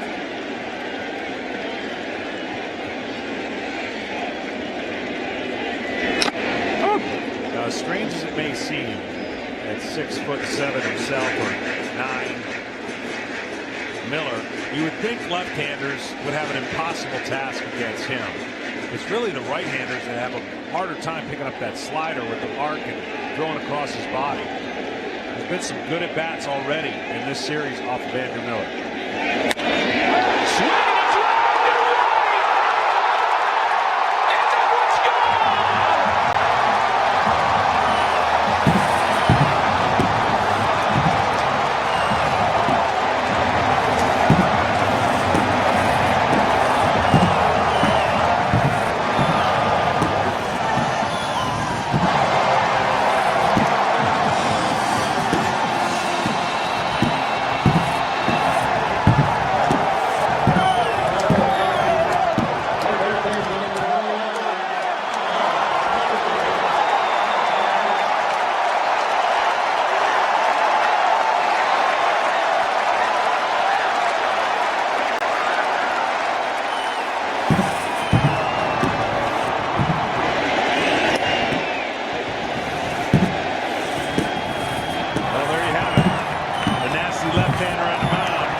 said, I got this.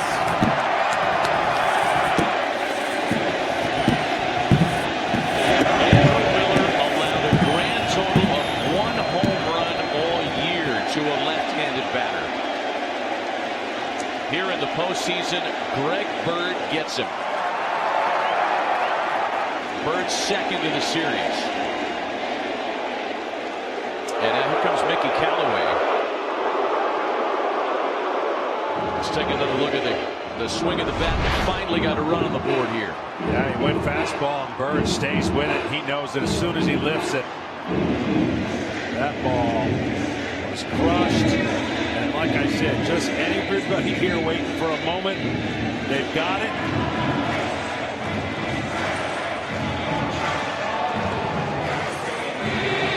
Bench goes nuts. The bullpen. And the sold-out crowd.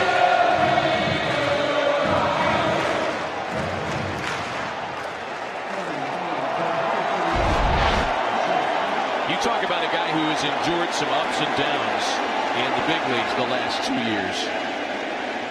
Next pitch to Frazier, misses the corner. We talked about Greg Bird a lot the first 2 games of the series. Spent 2016 recovering from shoulder surgery. This year was almost a complete wash. Missed over 100 games with ankle surgery.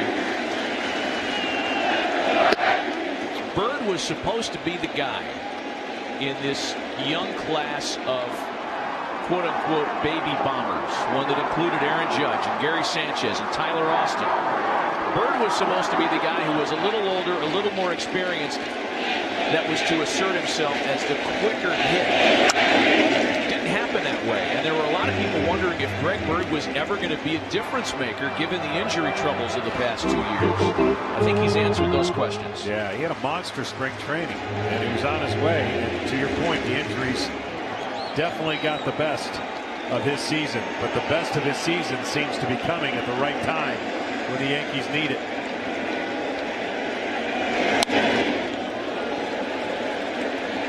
It's not the same kind of situation, but it's almost like a Kyle Schwarber story of last year. Nothing expected of the player. You get to the postseason, he's healthy. What you get is a bonus, and you end up getting a big bonus.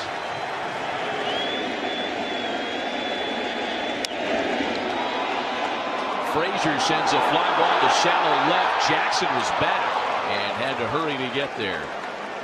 Let's check in with Kevin Burkhardt in our Los Angeles studios. KB.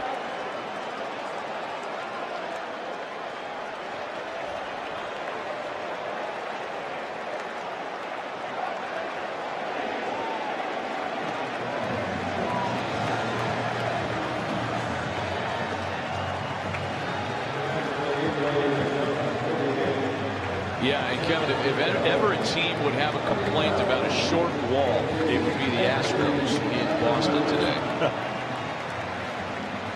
Well, that's going to be it for Miller. That Terry's going to be able to use him the next couple of games if need be.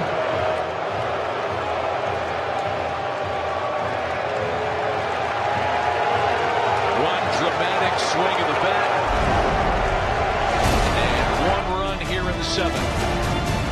Enough to give the Yankees a 1-0 lead.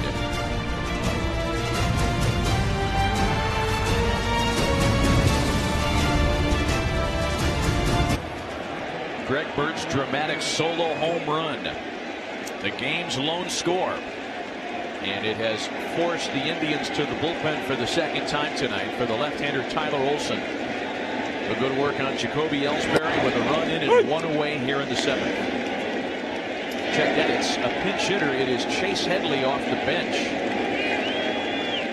Headley, the switch hitter, in from the right side. The counter move made by the Yankees. And it's a ball and strike to Headley. Olson sneaky in every one of his pitches, but he's not sneaky in that ERA. You saw that right. Zeros.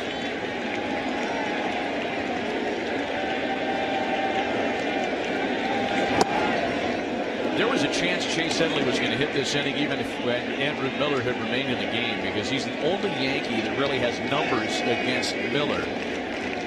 Joe Girardi told us that he likes the idea of Headley off the bench for that matchup. Well, as it turns out, it's a different left-hander that Headley bats against off the bench. Oh. 2 balls and 2 strikes. Ironically, Chase Headley was playing first base in the absence of Greg Bird.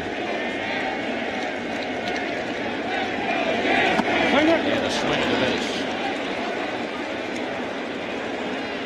If that 1 run holds, it will be the ultimate redemption story for Greg Bird, Ken Rosenthal. Matt, if you remember, there was a lot of uncertainty about his ankle. And when he had surgery July 18th, the Yankees indicated that his season likely was over. The recovery time was 6 weeks, but they just didn't think he'd be able to get back in baseball shape in time. He issued a statement the next day saying, "No, my season is not over. I intend to be back." He made it back, and in a big way.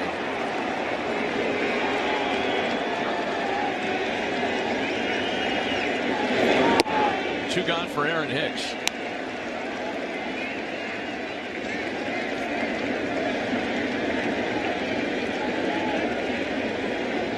Well, now you're thinking a little differently if you're Joe Girardi. And David Robertson, who had been up earlier, is joined by Aroldis Chapman now. And this is what's so difficult for Joe. He wants the lead. He's got the lead. But what do you do with it? Because in order to make this dramatic comeback and win 3 straight games against the Indians, besides the obvious, you got to have the lead. It's how do you protect it? And how much do you use your best guys to protect it? Because you're going to need those guys if you're going to win 3 games, for the most part, to pitch in all 3 of them. There's one of the weapons.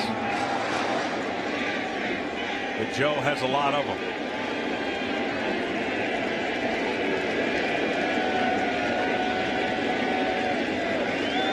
A ball and 2 strikes, the count to Aaron Hicks.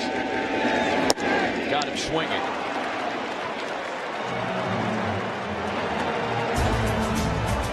The damage done, however. The first run of the ball game on the Greg Bird solo shot that puts the Yankees in front 1-0.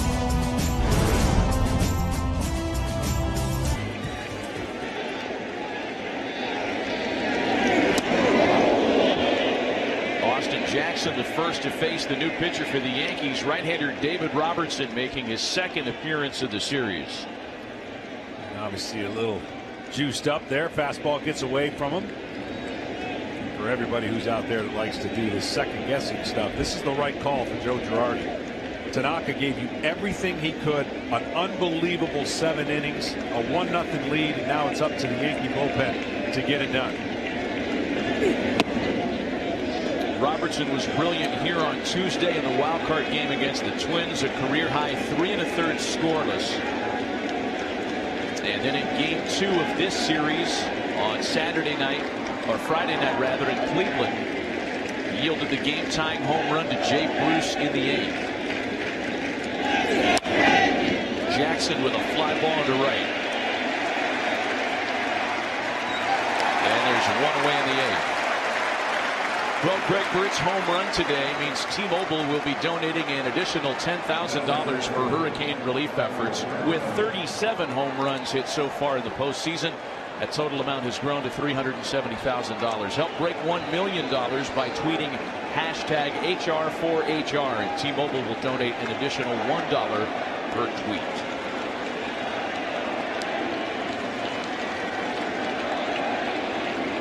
Here's Michael Brantley now, hitless so far in the series, 0 for 7.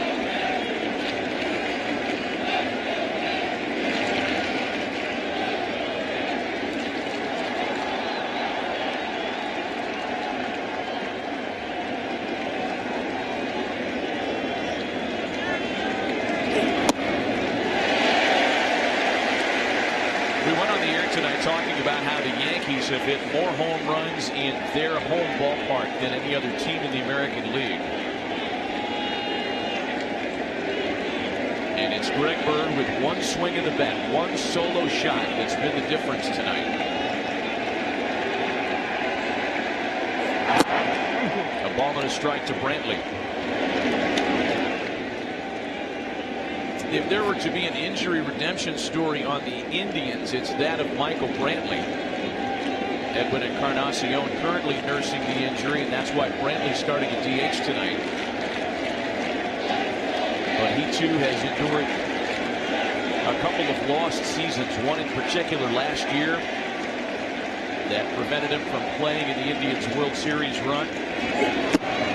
2-1 to him now. You know, and the timing of a hitter and not getting the reps you want. It's one thing to track baseballs and see him in a cage and simulate, but it's another thing to get in the moment. Now he's having to play a huge role because of the injury to Encarnacion, and he's trying in the moment to have one good swing, one good feel, one connection with the bat. I think lost in the jubilation of the Game 2 comeback for the Indians. Not lost internally, because the Indians are aware of Edwin Encarnacion's absence, but some might have forgotten about the fact that they won without him, and they might have to win without him for a while. We talked about how productive the DH spot has been for Terry Francona. Only the Seattle Mariners got more productivity out of that position in the American League. 3-1.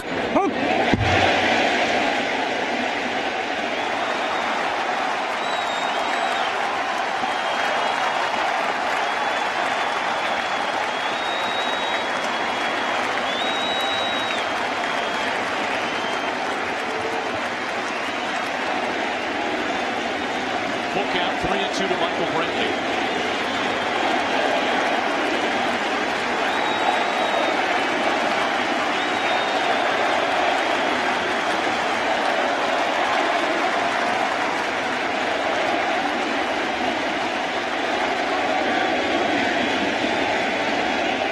The payoff pitch. He lost him on ball 4.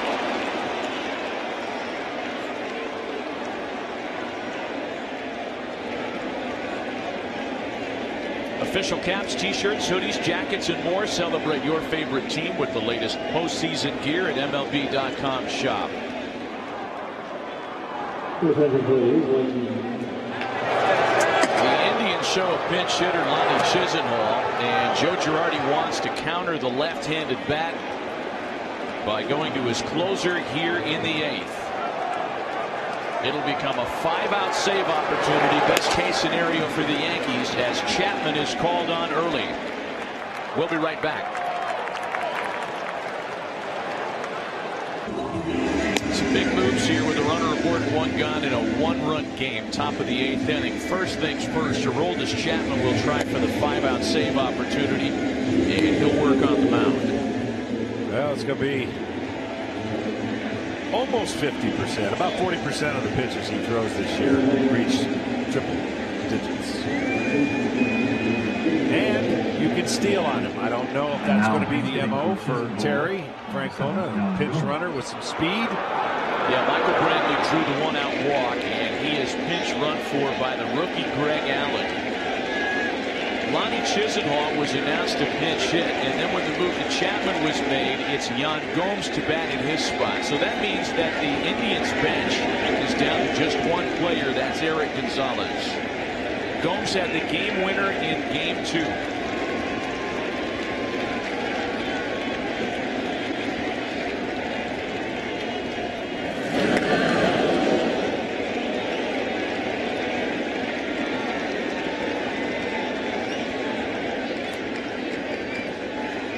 Greg Allen began the season in Double-A and is here in part to defend at center as an insurance policy in late leads, with Jason Kipnis still learning the position out there to a degree. Allen representing the tying run here with 1 gone in the top of the 8th.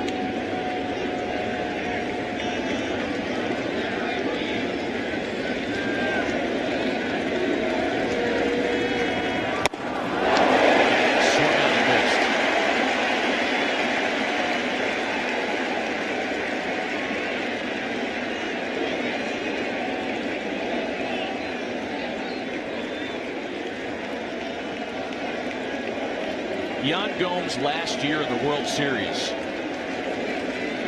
faced Aroldis Chapman 4 times. And I mean, you talk about tough duty. Gomes hadn't played at all late in the season. Didn't play at all in the postseason.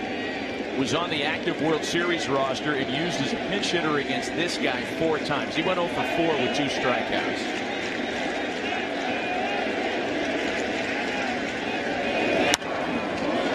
And it's behind 0-2. A couple of 100-mile-an-hour fastballs.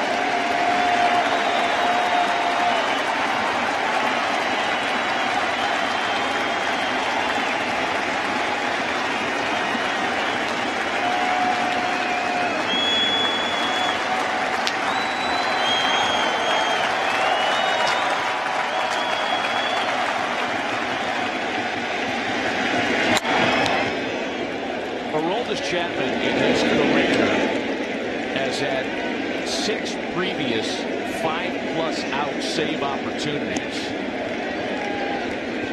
He's converted 4 of the 6, the other 2 blown.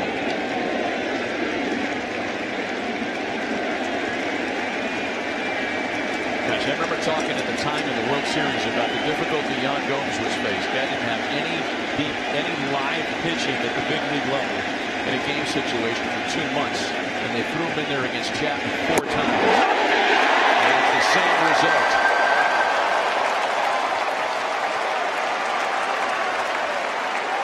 At 103. Above the zone, looks like the hitter can get to it, and he realizes as soon as he starts, oh no.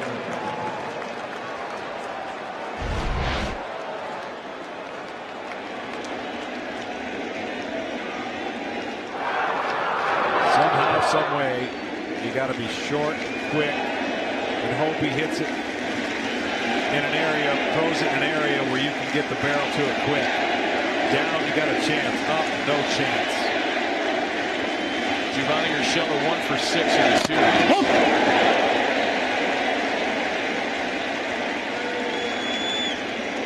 As home plate umpire, the crew chief Dana DeMuth took that one off the mask.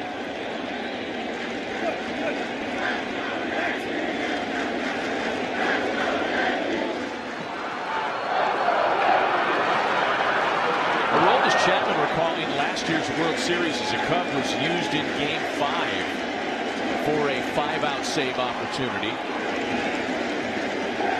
fact, there was more than 5 outs. He went 2 2/3, and a lot of folks thought that led to some of his ineffectiveness in Game 7. No doubt. I don't have to think it. I know it.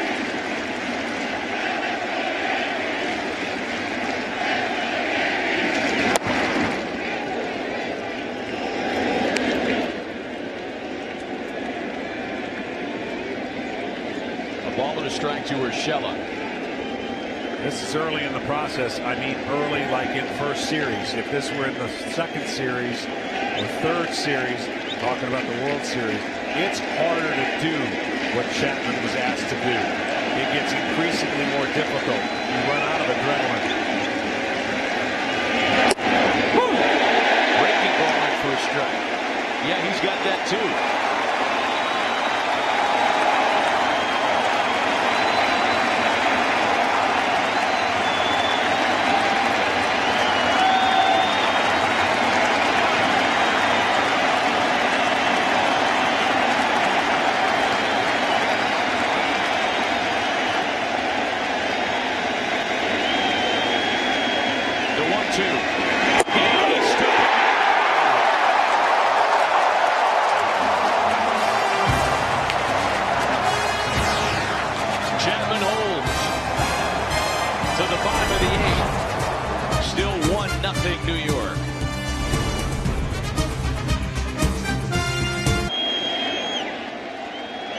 It's the top of the Yankee order looking for some insurance in a 1-0 lead. Gardner, Judge, and Sanchez. Aroldis Chapman was his nasty fire-breathing self in the top of the previous inning.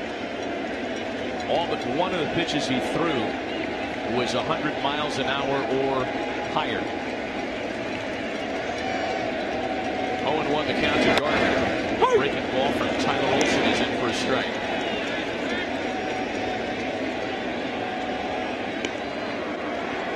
Yan Gomes takes over behind the plate. after pinch hitting in the last half inning.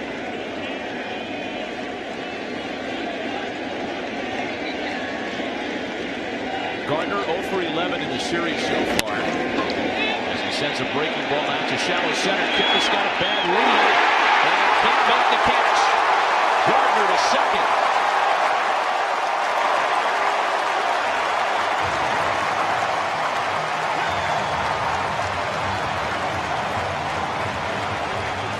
Those are the hardest plays, especially for a guy who hasn't played a lot.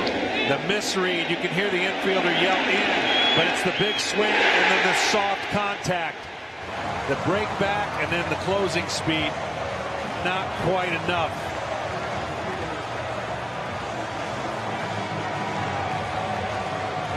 An important insurance run in scoring position with nobody out. They'll credit Gardner with a double, and it'll send the Indians back to the bullpen. A pitching change, and we'll be right back. Well, there's the man responsible for the run, and there's the man responsible for the dynamic play of the game. Sponsored by Hankook Tire. Greg Bird solo home run.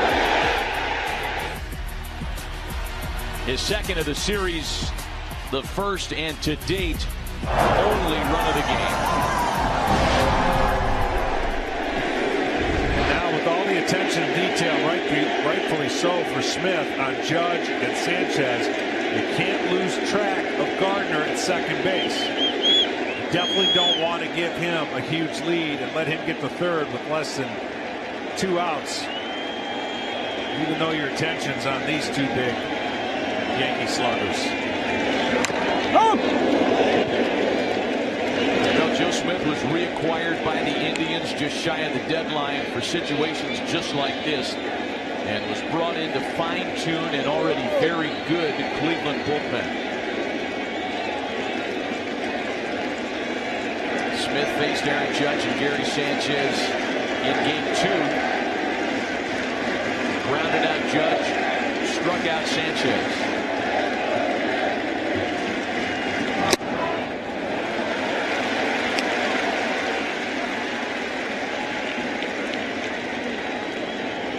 We talked about it a lot for Aaron Judge. 0 for 9, 4 walks in the series.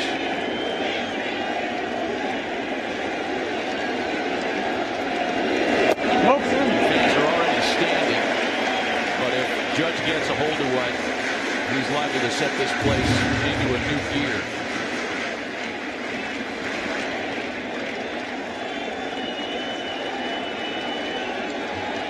Two balls and a strike.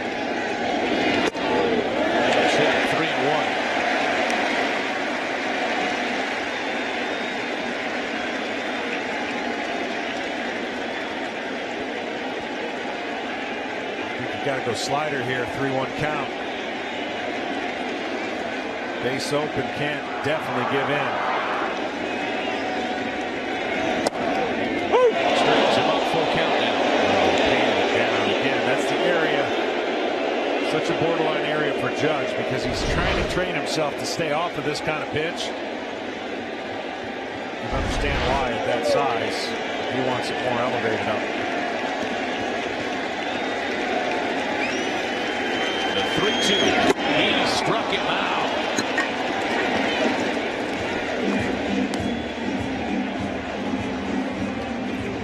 Kind of like a riser. Throws from that submarine position.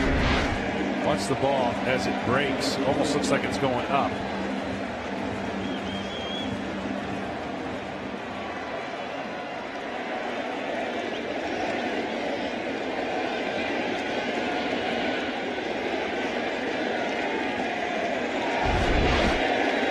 So 1 out with a runner at second now for Gary Sanchez.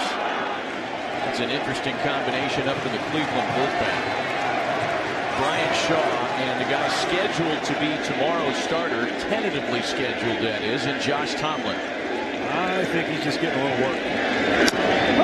And 0-1 to Gary Sanchez. Meaning he was available for today.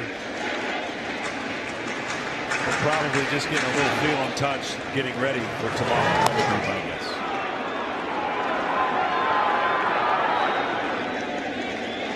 Left-handed batter Didi Gregorius next. Sanchez is single tonight.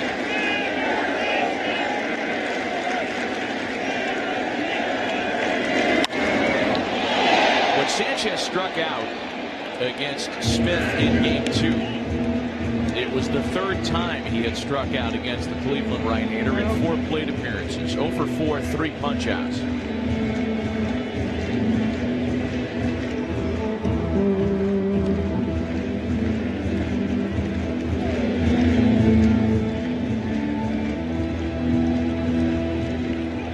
When the Indians bat in the 9th, they'll have the top of the order.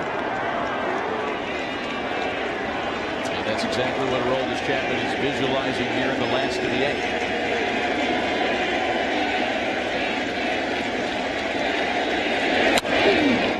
It's amazing. Fouled away.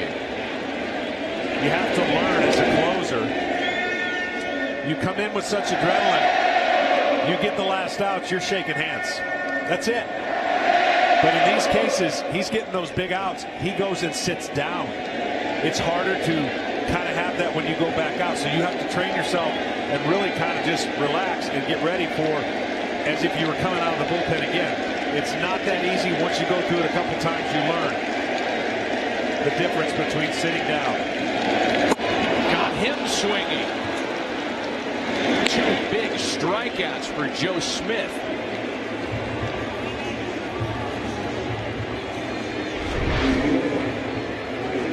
Another one illusion that is going up from the angle that he releases it.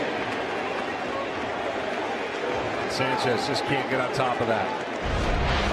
Didi doesn't even have to walk in the batter's box. He goes through the outside circle right to first base. The intentional walk. You can't even say the intentional walk executed because there's no execution to be done. They walk him. And now it's Starlin Castro, who's 0 for 3 tonight.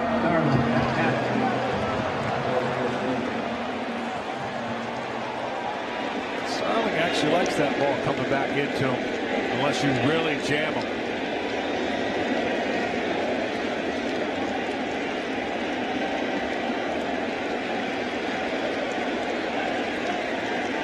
Gardner doubled to start the inning. A ball that Kipnis got a late read on in center field. And strike 1 to Starlin Castro.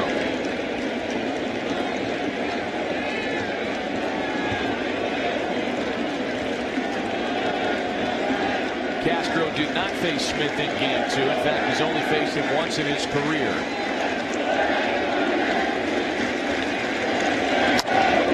A chopper to third. Urshela does it himself, and nothing comes of that leadoff double. It'll be the top of the Cleveland order in the top of the 9th, trailing by a run. Well, here we go, top of the 9th inning. Aroldis Chapman and the Yankees are 3 outs away from surviving to see a Game 4 in this series tomorrow. Cleveland has the top of the order, Lindor, Kipnis, and Ramirez. And strike 1 to Francisco Lindor. One of the Game 2 heroes. Lindor's only hit in the series. That dramatic grand slam in Cleveland on Friday night.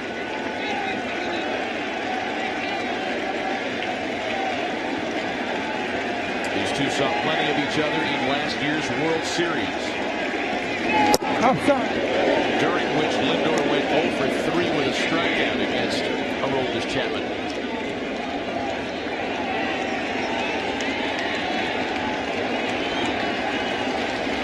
They faced off in Game 2.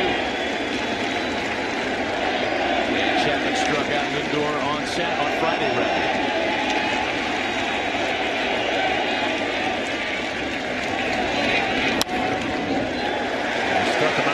Changeup, and the two exchanged. Lindor gave him a little smile as if that was dirty, cool.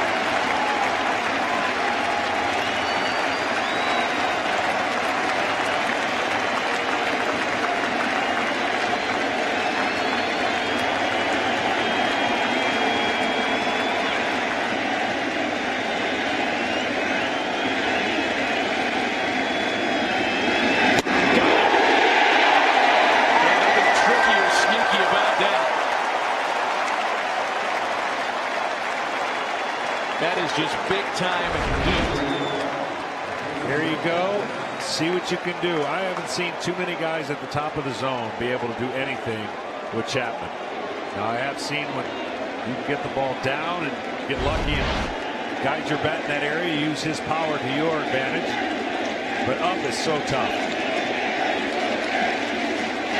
Jason Kipnis tripled in the fourth, and the Indians were unable to do anything with it as Ramirez and Bruce both struck out against Masahiro Tanaka, who was brilliant today.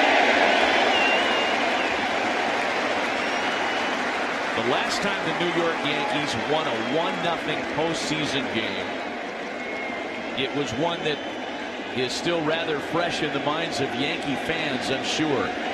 Game 3 of the 01 ALDS versus Oakland, also known as the Jeter flip play game. Mike Mussina went 7 in that one. There's so many parallels. Mussina to Tanaka tonight. The Jeter flip play to the Judge home run saving catch tonight. The only run, a Jorge Posada solo shot. The only run tonight, a Greg Bird solo shot.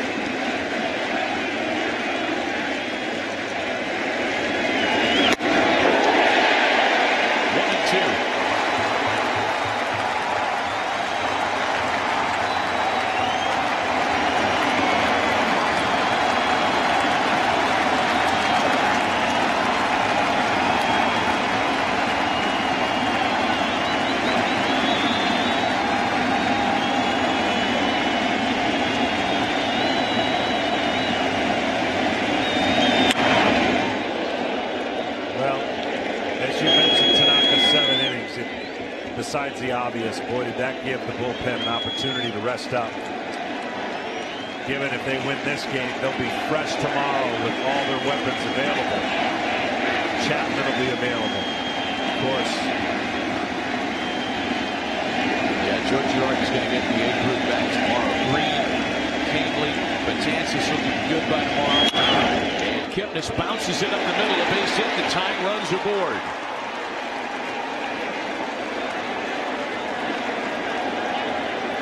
What a great job there after swinging through some high fastballs.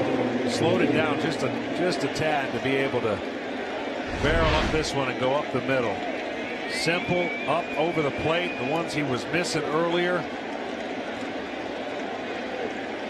And a small hush in a crowd that's still waiting to go crazy and come back here tomorrow night. Jose Ramirez faced Chapman in Game 2 on Friday and struck out.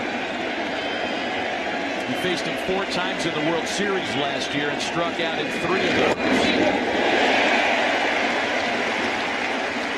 Some big swings tonight out of Ramirez. Yeah. A little uncharacteristic, actually.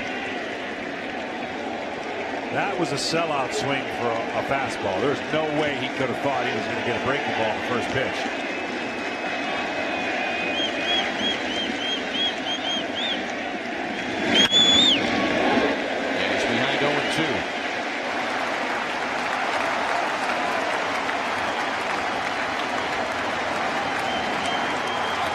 Jay Bruce waits on deck.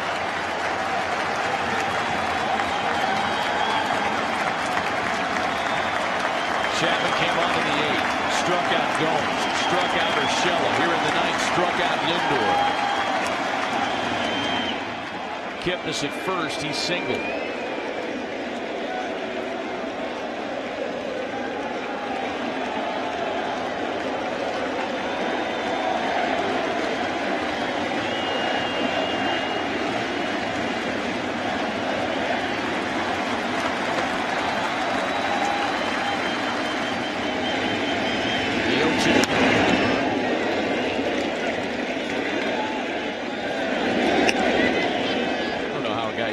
That off. 101 at the top of the strike zone. Yeah, to the hitter, it sure looks good up there. I mean, again, I talked about how little time some of the greatest athletes in the world being able to hit a bat, or hit a ball with a round bat, and make such a quick decision to decide whether it's one you want to go after or not.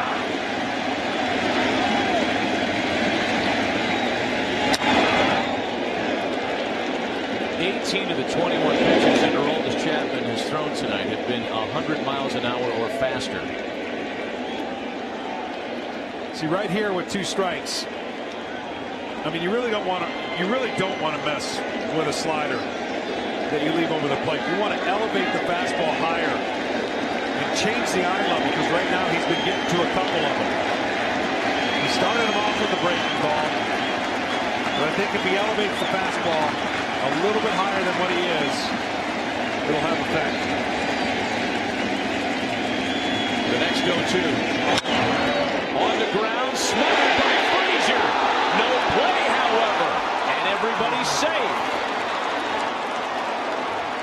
Frazier did a marvelous job just to put a glove on that ball. Yeah, see, I didn't like the breaking ball there. There was too many pitches to where Ramirez was starting to get tracking a little bit, and a great play by Frazier. But look at what a good swing that Ramirez had. And it was really Frazier's dive that prevented it from being a real hit. And then he knew he had to be quick with the transfer.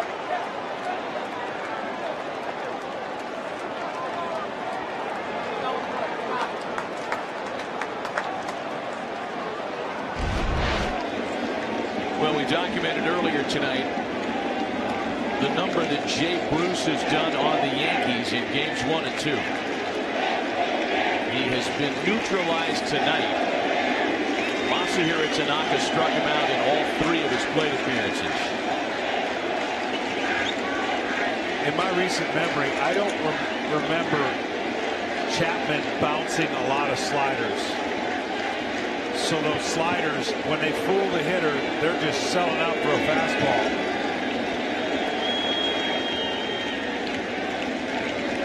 First pitch to Bruce, a fastball that misses up and away.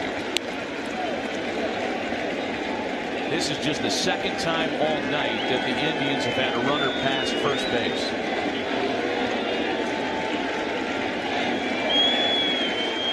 Back-to-back one-out singles against Aroldis Chapman.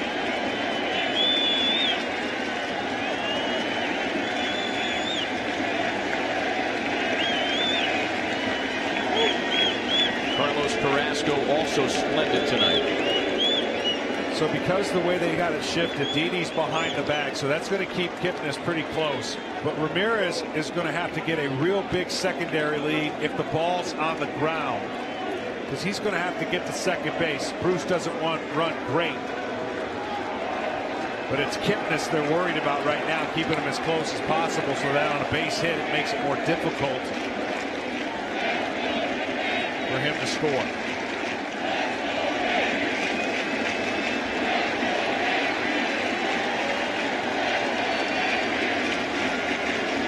Another fastball, but this is wide.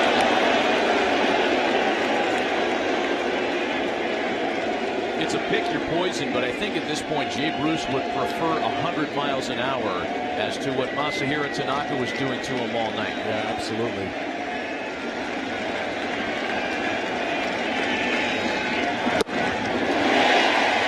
The only previous meeting between these two came in game 2 of the series, when Bruce reached on a fielder's choice.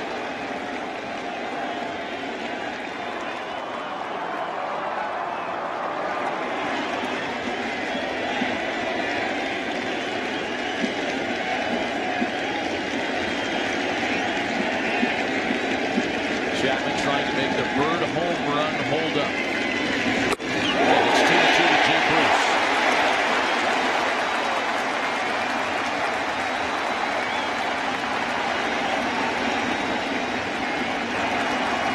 Definitely needs Chapman to bring it more over the plate.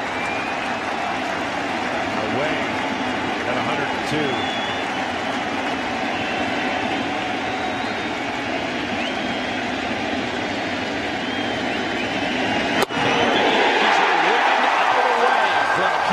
Season alive.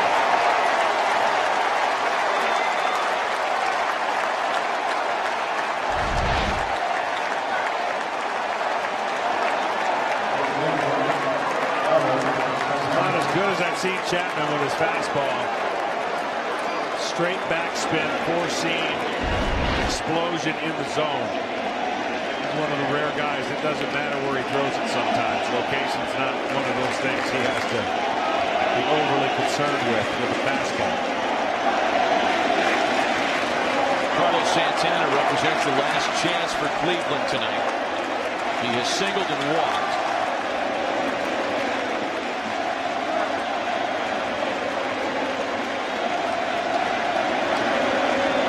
He too had all he could handle against Aroldis Chapman in last year's World Series. Outside. All over the stretch to Santana. Well, if nothing else, the Indians don't tie it up. They sure did make Chapman work in this night. Piling up some pitches that will have carryover effect. I can assure you that.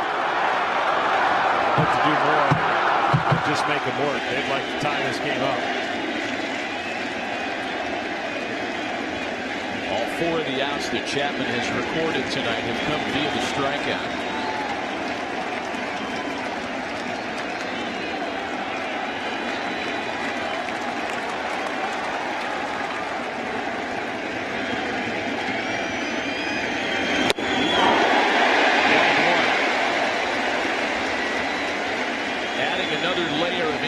To this series is tomorrow's weather forecast of rain.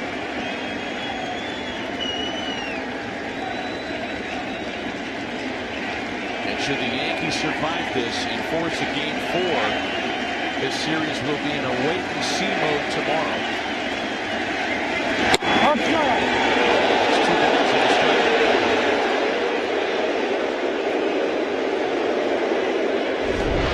Great pitch, but a little bit off.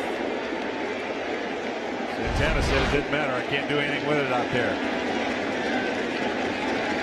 Sanchez doing a nice job to make that look as close to a strike as possible.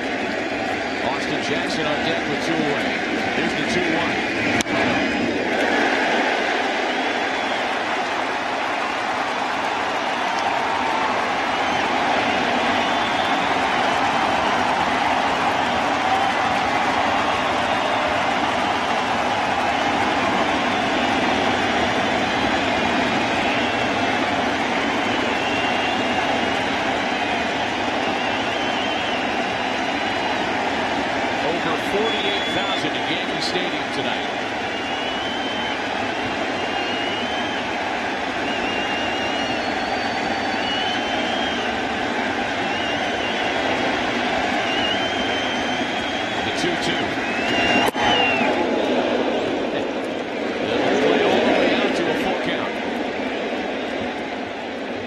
In the next 18 seconds, this crowd's going to let you know one way or another what just happened. Just close your eyes.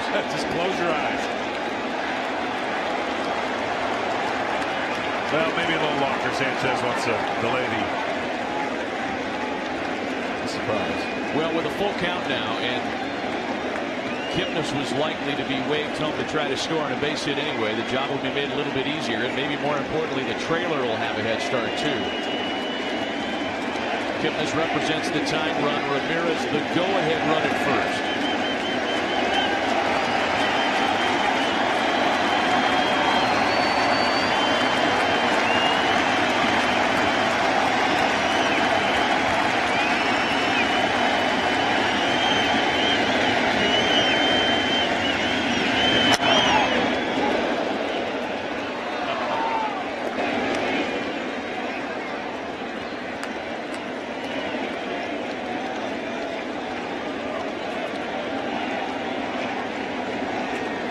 Joe Girardi preaching a one-at-a-time message before the game, really with no other choice but to do that in an elimination situation tonight.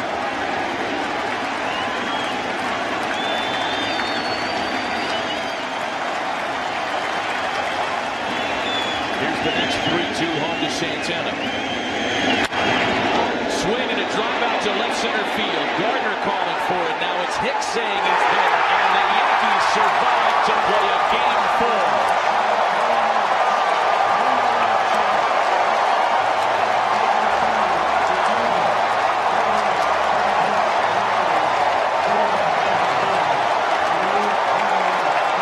An absolute thriller in the Bronx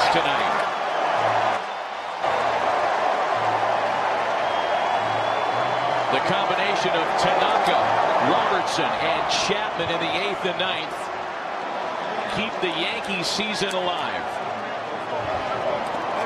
Don't pay attention to the noise. Don't read the statistics. Live to play another day and put the pressure as much as you can to force a game 5. Tanaka did it. Now it's Severino.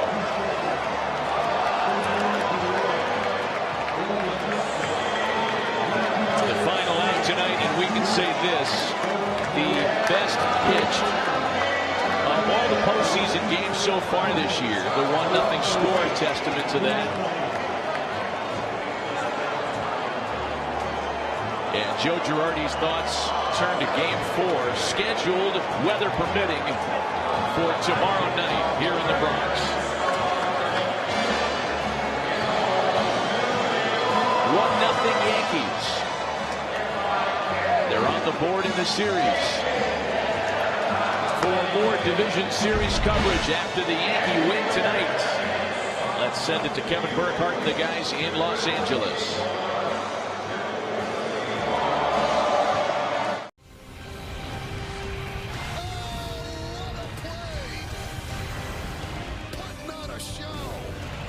This has been a presentation of the Yes Network. Soaring into history. Your home for award-winning coverage of the New York Yankees.